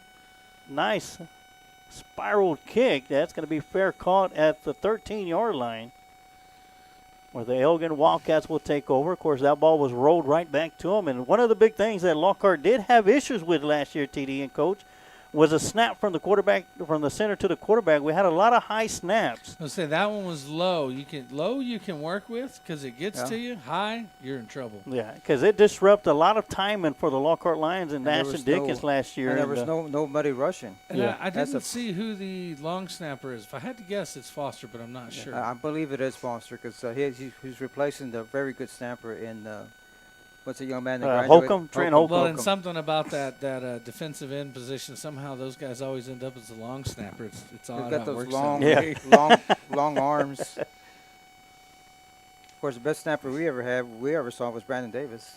Yeah, quarterback. And so Elgin gets their chance. They'll come out with 4 wide receivers. That'll be a handoff going around the left side by number 7. Is going to be wrapped up around the 29-yard line. I tell you what, number 7 for Elgin, he's not a very big player, but he showed a lot of grit so far tonight. He's fine running back. Yeah, real shifty and hard to bring down for his size. Hard to find sometimes. That picks up 6 yards. That'll bring up 2nd down and 4 for the Wildcats. And I don't have a name on number 24, but whoever he has played a good bit on both sides of the ball. He is starting it outside. No, he's going to be defensive end on the right-hand side. And he played a good bit of tight end on offense as well. An inside handoff once again. Nice bounce to the outside. Room to run is going to be chased down by several Lions. And finally going to be stepped out of bounds around the 29-yard line, but not before he picks up a huge chunk of yards across midfield. I saw something special on that play, and it wasn't just the run by the running back. So first to contact him in the backfield was number 7, KB Rowland. He contacted him, kind of bounced off, missed him. He ran him down from, being 10, 12 yards behind him. He did not give up on the play. He ran him all the way down and forced him out of bounds. So great hustle by number 7, KB Rowland, on that play.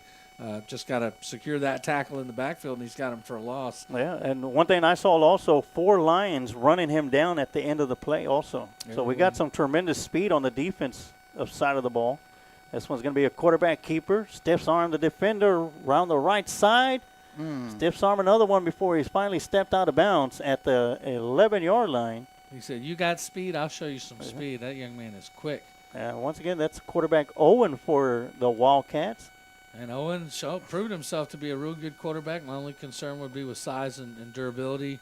Sometimes a quarterback be real good at running the ball, but you also got to be real good at being tackled and staying durable. And he does not look like he has a whole lot of size to him. No. It's going to be a long season for him. And he is young, too, so I believe they got him down as a sophomore, if I'm correct.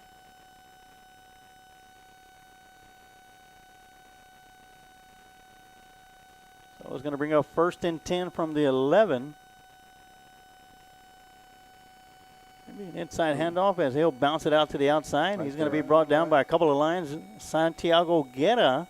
Along with KB Rowland, too, and they're on that play. TD, one thing that you would like, before every practice, the defense goes into a tackling station. That's every day. They have like 4 stations that they work on tackling, and then they go to work on defense. Well, definitely showed there. Santi Guerra driving all the way through the end of that tackle. And Coach, you've been to several other practices, Coach, this year and last year. I go to every practice. To every practice. What's one of the big differences you see from this year compared to last year? Like I said before, I'm very, very impressed with the young coaching staff. They're very enthusiastic. This is 6:00 in the morning, and they're going. They're hustling. They're jumping up and down and get the kids going, and you like that, especially with a young team. You want that.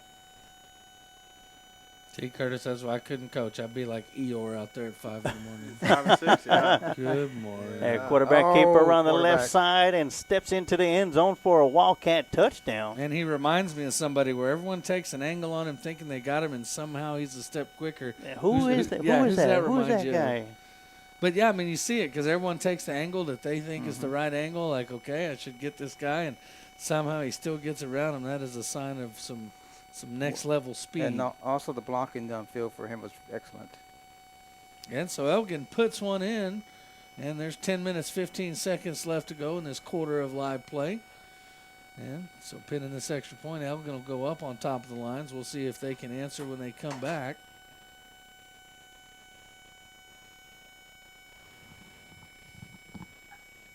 And the Wildcats lined up. Snap is back. The hold is down. The kick is up.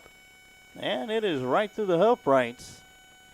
Yeah, so Elgin jumps out ahead of Lockhart. Lockhart started off with the ball. Their drive fizzled, and then Elgin off the back of a couple big runs by the quarterback and one big run by the running back, doing it on the ground. Yeah, Lockhart had some good big plays on their first drive of the 15-minute period with Hymas at quarterback. Of course, one of the biggest plays was a first down pass to Gage Deutsch on the far sideline. And a great job by Deutsch on that play to come back on that one.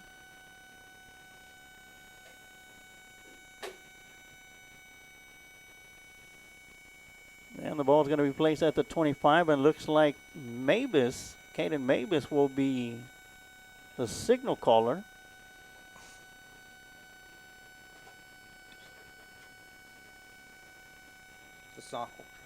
The sophomore. Yeah, the sophomore, Mavis. Of course,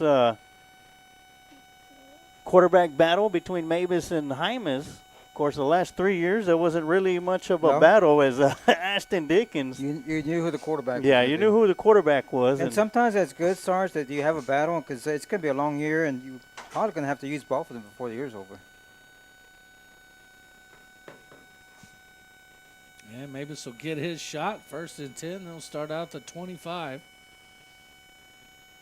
And it looks like he'll have my time in the backfield with him. Same receivers. And Deutsch up top, Abel and Frohawk to the bottom. Inside handoff to Gonzalez. And he'll lose the football, but it'll be recovered by the Lockhart Lions. Looks like it'll go for a gain of about 2 yards. And that's a rarity for Gonzalez. I believe he only lost one fumble last year. Well, I'll tell you one thing I did notice on that run is you saw those patented My Time legs chugging through the hole there. He gets those knees up high off the ground. Yes, once he gets going, it's hard to stop Gonzalez. Dropping back, looking to his left. Got a receiver out here in the flat and gets hit as he throws, and that'll be incomplete to Frohawk. I mean, they hit the football. Late. Yeah, just a hair late. He had Frohawk open, just didn't see him soon enough. And they'll get the play called in from the sideline, from the offensive coordinator on the sideline. That's the same way Coach Gilbert did it. That's Cooper, the quarterback coach. Cooper calling in the plays. Looking down there. So 3rd down and 9 coming up for the Lions. Can't see if there's coaches up in the press box or not. Yes, yeah, because they had the headphones on. And number 24 is going to be called for a false start, so that's going to move the ball back 5 and make it 3rd down and 14. As we see Parker coming into the contest.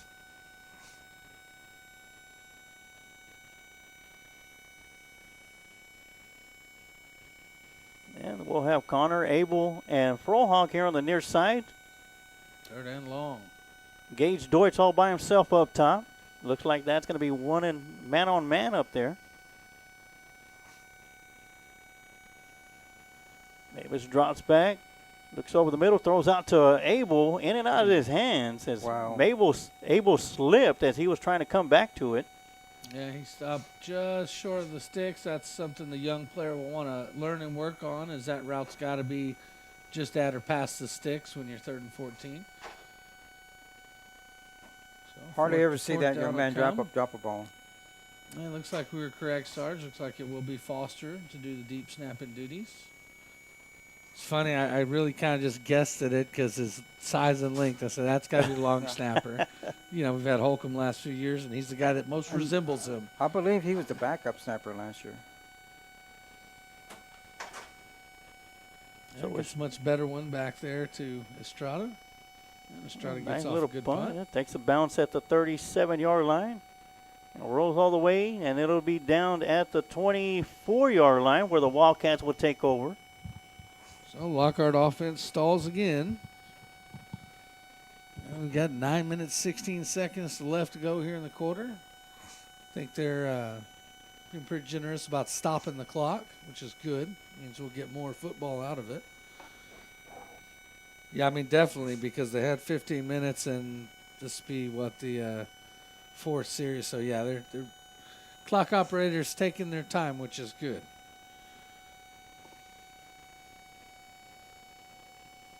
So they'll move the ball back to the 23-yard line where the Wildcats will have their second possession of the 15-minute period. The Wildcats were able to score on their first drive.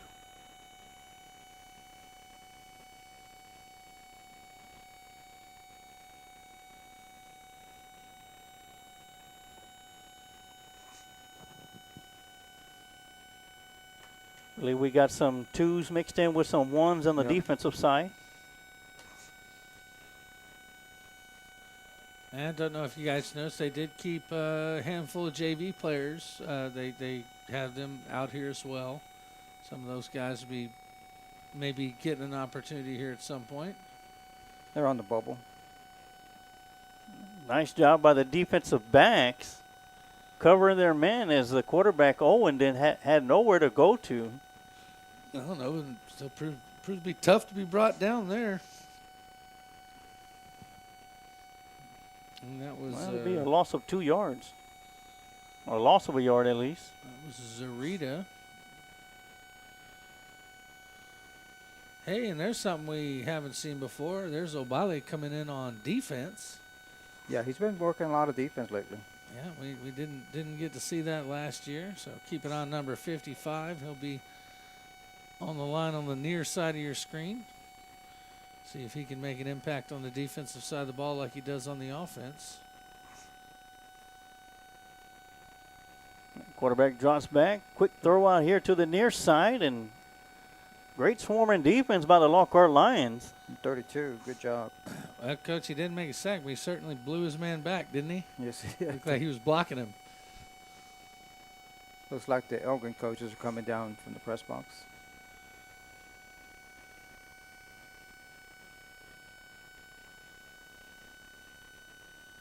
That's the dollar store sponsored press box. Yeah. The $1.25 tree. The thing was rocking on game nights back in the day. That's because it was barely bolted on. Yeah. He says rocking. He means it means it literally. It was the scariest thing trying to film from up there, and the whole place is just shaking. Moving. Oh, especially when everyone would get to stomping. Oh, nice move by Owen. The quarterback rolls around to his left side. He's going to pick up the first down. Wow. And I tell you what, one of the biggest nights for Lockhart Lion football history, as when Lockhart was still home on that side, and they defeated Alamo Heights. I tell you what, that press box was rocking and rolling. I was up there with a rockin' Rev Randy Fry. We weren't broadcasting at that time, but he was up there and doing the PA. I was there spotting for him, and I tell you what, the stands were packed that day, and it didn't help because that press box was moving side to side. Did you have to wear a seatbelt? No, because I wanted to make sure I got out of there if it was going down. Nice throw by the quarterback, Owen. Flag on the play. Ineligible receiver downfield is going to be the call.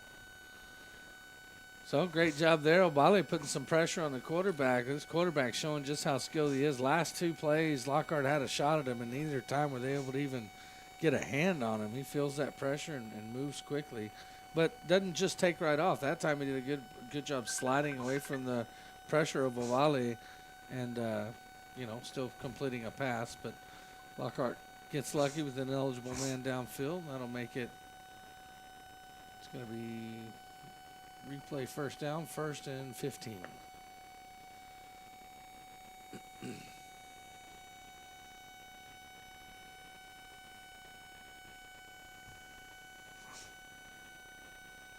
I got a comment from Ricardo Alonso. Of course, we talked about it earlier. Should high school adopt the new NFL kickoff rules? No way. No. I don't think the NFL should have adopted it. I don't think they're going to ask us. Yeah. And I wouldn't mind it so much if they were back further. If they said, okay, well, you're going to wait, but they started in the same place. That way you could still have the possibility of a surprise onside kick. I don't like that that completely takes that away. So in San Antonio, the junior highs and middle schools do not kick off or kickoff return. Everybody gets the ball at the 30-yard line. It's offense, defense, no extra points, nothing. Yeah, now that I could see in that level. The main is because they don't have enough coaches to work the kicking game, and they're so afraid of injuries. Well, in junior high, kickoffs are. Yeah, it's not a lot of kickers that get it very far down the field. No, it's usually just jumping on a fumble. Yeah. But you never know. And next thing is we'll just take the pads off and tie flags on everyone.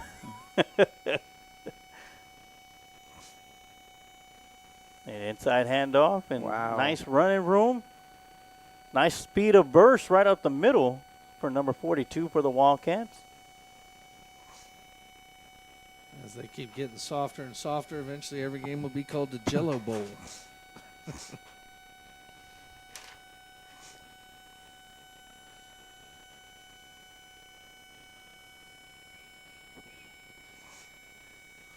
So that's going to bring up 3rd and 4 for the Wildcats. Yeah, big third down here for the Lions as the Wildcats have been a little bit methodical on this drive, not as big a chunks as last time.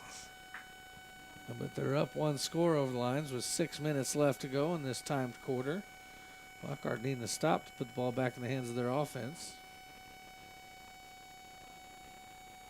Dropping back, rolling to his left. Great coverage. That's a receiver, downfield. covered very well out there.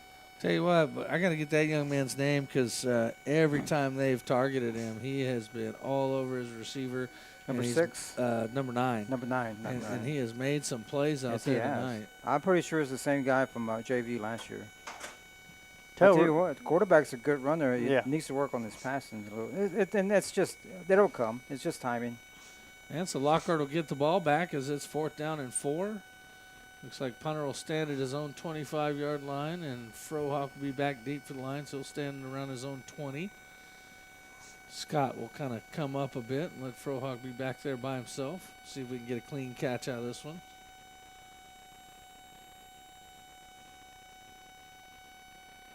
Well, block it. Yeah.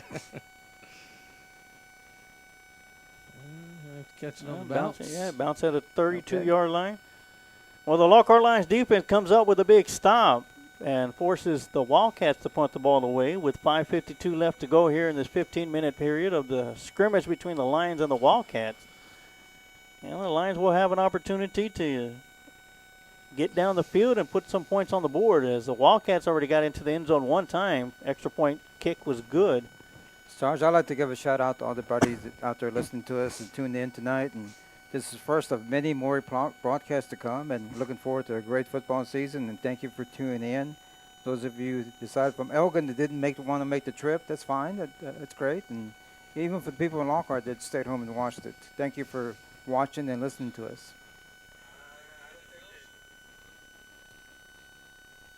And so first down looks like Mabus in there, quarterback for the Lions. And he'll keep got the ball. He'll keep it himself. Comes around the near side, sidesteps the defender. Oh, only one guy to miss. He'll be shy of the first down of about 2 yards, so that'll bring up 2nd and 8. Nice run by Mabus. And Frohock helping his quarterback go down easy there. He said, "Here, I help you." Here you go, big guy. After he misses his block, yeah.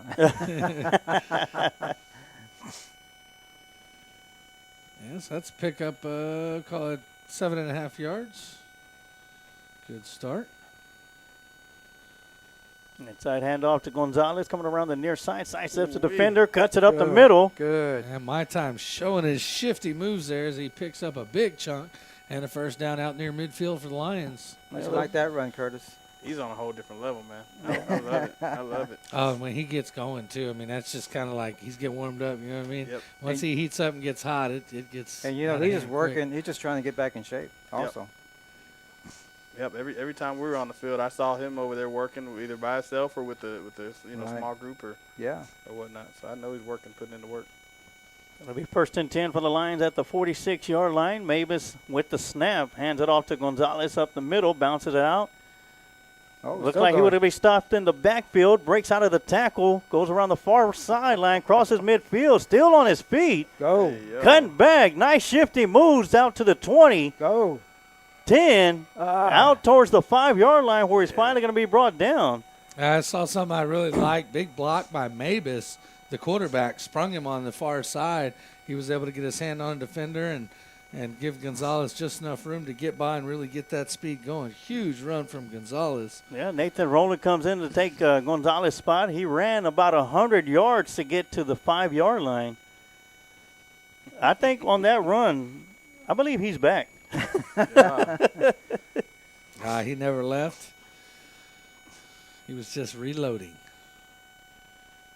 So 1st and 10 inside at the 6-yard line, rolling with the handoff up the middle, untouched. And that was good from 6, and it would have been good from 99 because he ran right through that hole. I'll tell you, this ain't no 1-2 punch of running backs. It's a 1-1. Right. And Lockhart will kick the extra point. And effectively, they can tie up this here scrimmage with 4 minutes and 4 seconds left to go. I like this clock operator. We need him for every game. That's our cross-country coach. Yeah. Well, he's definitely preseason operating because it's been about 25 minutes of play in this 15-minute quarter. It looks like Foster's a deep snapper. Deutsch the holder. Estrada the kicker. Snap is back. The hold is down. The kick is up. And it is good. So technically we are tied up at 7 apiece. As TD mentioned, with 4:04 left to go here in the first period, or the only period. Lockhart shows their strength on the ground. That's definitely going to be their strongest returning suit is going to be the ground game for the Lions. And if they can get rushing production like that, man, it'll definitely open up some passing lanes too. Exactly. One thing you want to do is keep the ball away from your opponent, and that's a good way to keep the ball away from them. Is keep it on the ground. Right, and if you can start off a game, like that, then later in the game really starts to open up your opportunities in the play action game. And what I do, TD, that starts running football and just wears the defense down. Mm-hmm. Yeah, they're going to switch sides of the field as Elgin was going from north to south. We'll be going south to north now, as the Lions will be defending the north zone. And while Lockhart definitely lost some stars on the offensive side of the football, in my opinion, it's definitely the defensive side of the football that's probably a little more in question, and that I'll be keeping a close eye on. I mean, they lost a lot of good players on the defensive side. Some of the real leaders of the team, and some players up front at the linebacker level as well. it'll be interesting to see, how the defense can kind of step up this year because, that's the name of the game now with everyone running the spread offense is can you slow them down? Can you keep them in front of you? And we'll see what they can do on this last drive against Elgin. We've got 4 minutes left to go. Yeah, the Wildcats will have their QB2. They'll hand the ball off up the middle, and great job by the front line of the defense. Much better job by the Lions there, being stiff up front and not letting them push them around and open that hole up. Yeah, looks like they got their actual quarterback playing wide receiver on the far sideline too.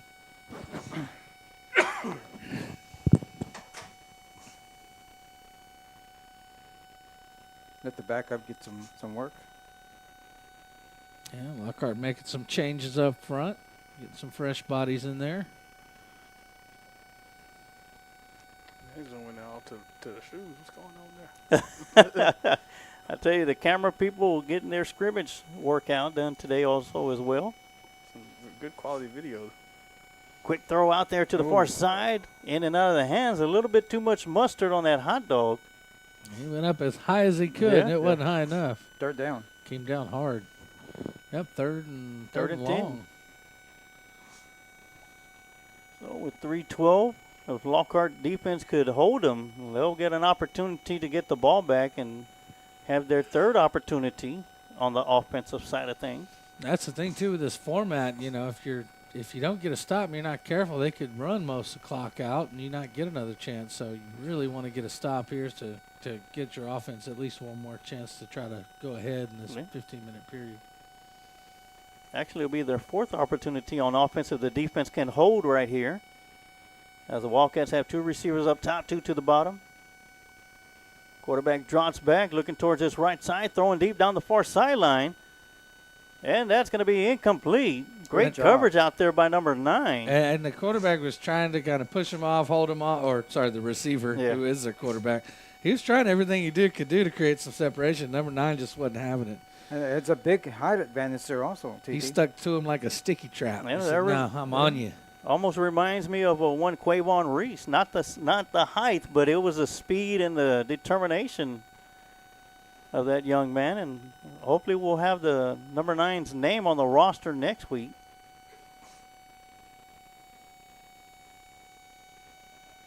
That's if that's going to be his number. And it'll be Frohawk back again deep. See if we get a clean chance for him to field one. That's going to be a high punt, not much distance. It's going to be fair caught at the 44-yard line, where the line is going to have 3 minutes and 6 seconds to put another one into the end zone. Let's see who the quarterback is.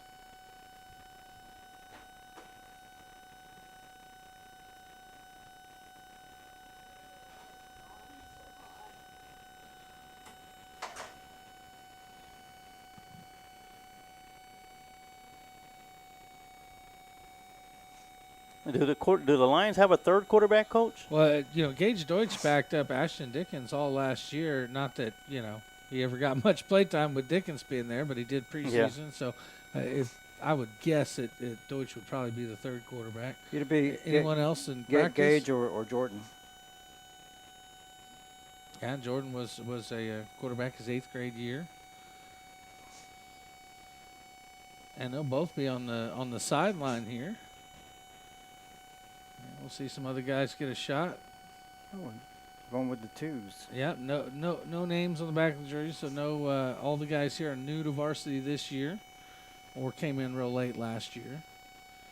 All right, so it's not going to be Mavis or Hymas. It'll be number 3, and handoff up the middle to Ramirez, as we got a penalty flag coming in. That one's probably going to be coming back.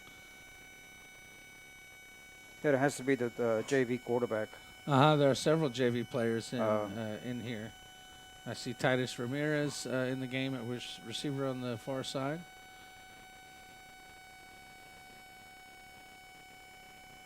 Hey, penalty or not, that was a good run.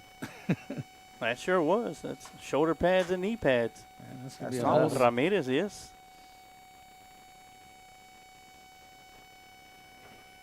Of course, Curtis Hawkins looking down there is a familiar number that Ramirez is wearing, number 31. Oh, yeah.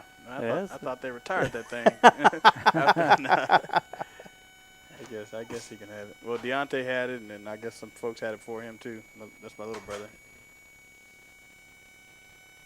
And that wasn't only the only one in the family line that wore number 31, was it? No, we had Andrew Hill. Well, that went back. That's Willie? Yeah. 70s. So, yeah, that Willie. Oh, and his son Willie. Willie wore Yeah. it too. Yeah.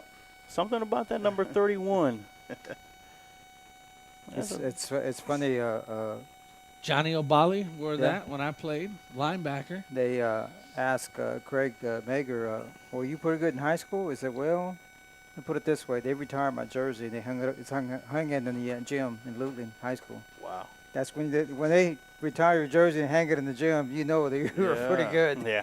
Absolutely. And I believe Lockhart only has one jersey that's been retired, but that's on for the Lady Lions basketball. That's one Edwina Brown. Yeah. Heard that. Went on to play at the University of Texas and had an excellent career, and then went on to play in the WNBA. Edwina was, I think, a 4-year starter. Started as a freshman. Mm-hmm. Went to school with my sister. Dropping back, throws out here to the near side, in and out of the hands of the receiver. He's hearing the Eminem song. You only get one opportunity.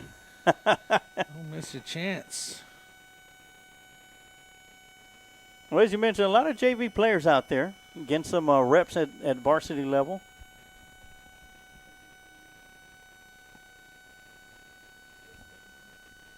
And we're down to 2 minutes, 13 seconds. Be really good to see if this young group could maybe score against these Wildcats or move the ball some. We got third down and 1.5 miles here. So got to think who'll. Be a handoff to Ramirez. Breaks through one tackle. Breaks through a second tackle, still on his feet. He looks for contact. I love it. I love it. Looks like the same guy from last year, right? Sarge? Yeah, sure is. See, after he broke out of those first 2 missed tackles, he said, "Okay, who's next?" And he went right after and put his helmet down. He's mad, He's mad at himself because he didn't didn't score. Yeah, and it looks like that's going to do it. Yes, sir. As both teams are going to be heading out to the 50-yard line. Well, it's school night, so they want to get home early, Sarge. Yeah. Well, all in all, I thought it was a great scrimmage for the Lions. We saw some good flashes on offense and defense. Definitely a tough Elgin Wildcats team, but, also I don't know that they sealed the deal on any one position, right? Hymas looked good. Mavis looked good. They both kind of showed flashes at time. Wide receivers looked really well for the Lions. Front offensive line did well for the Lions as well as the running backs.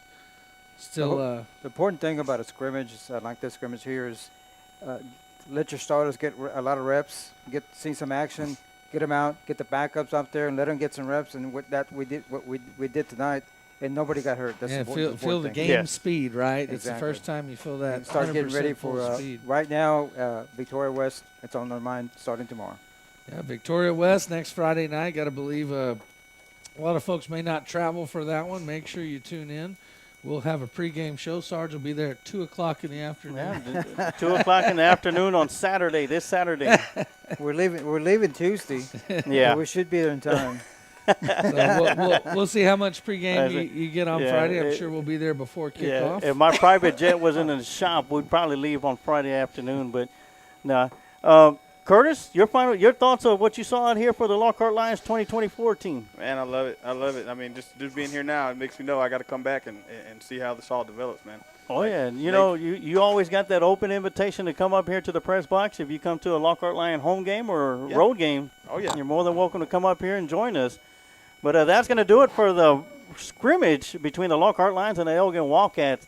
Best of luck to the Wildcats on their season coming up, as they got a tough road ahead of them as well. As the Lockhart Lions have a tougher road, but a road that can be easily conquered if these Lions can put it all together and put some wins on the board and get themselves back into the playoffs for a second year straight in a row. As Coach Mavis will lead the Lions for her 6th season this year, and once again, next week, gentlemen, the real deal on Friday night.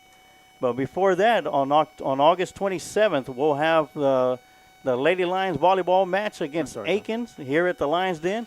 And on the 29th, we'll have the JV squad. They'll be hosting the Victoria West Warriors right here at Lions Field. You'll be able to catch all that action right here on the Lions Pride Sports broadcast. And then once again on Friday night, we'll be on the road to start the season off for the big boys as Lockhart travels to Victoria, Texas to take on the Victoria West Warriors at Memorial Stadium. And as TD mentioned, you'll be able to catch all that live action right here on the Lions Pride Sports broadcast. But for tonight, that's going to do it for us. So as for myself, Emilio Sarge-Juarez, TD Tom Dunn, the coach Amado Galvez, and our special guest, Curtis Hawkins. Yes, sir. I want to thank y'all for tuning in and watching tonight's broadcast. We'll be back next week. And like I always say, you can take the lion out of Lockhart, but you can never take the heart out of Lockhart. Go Lions. Go Lions.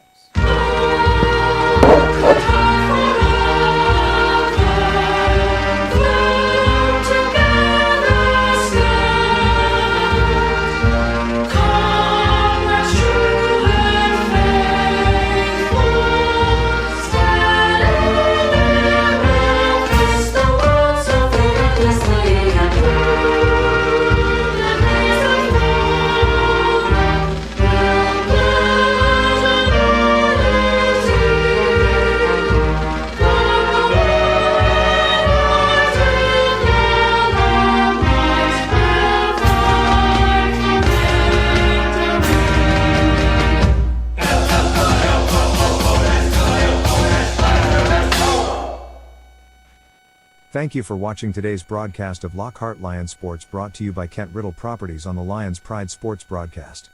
And remember, like the Sarge always says, you can take the lion out of Lockhart, but you can never take the heart out of Lockhart.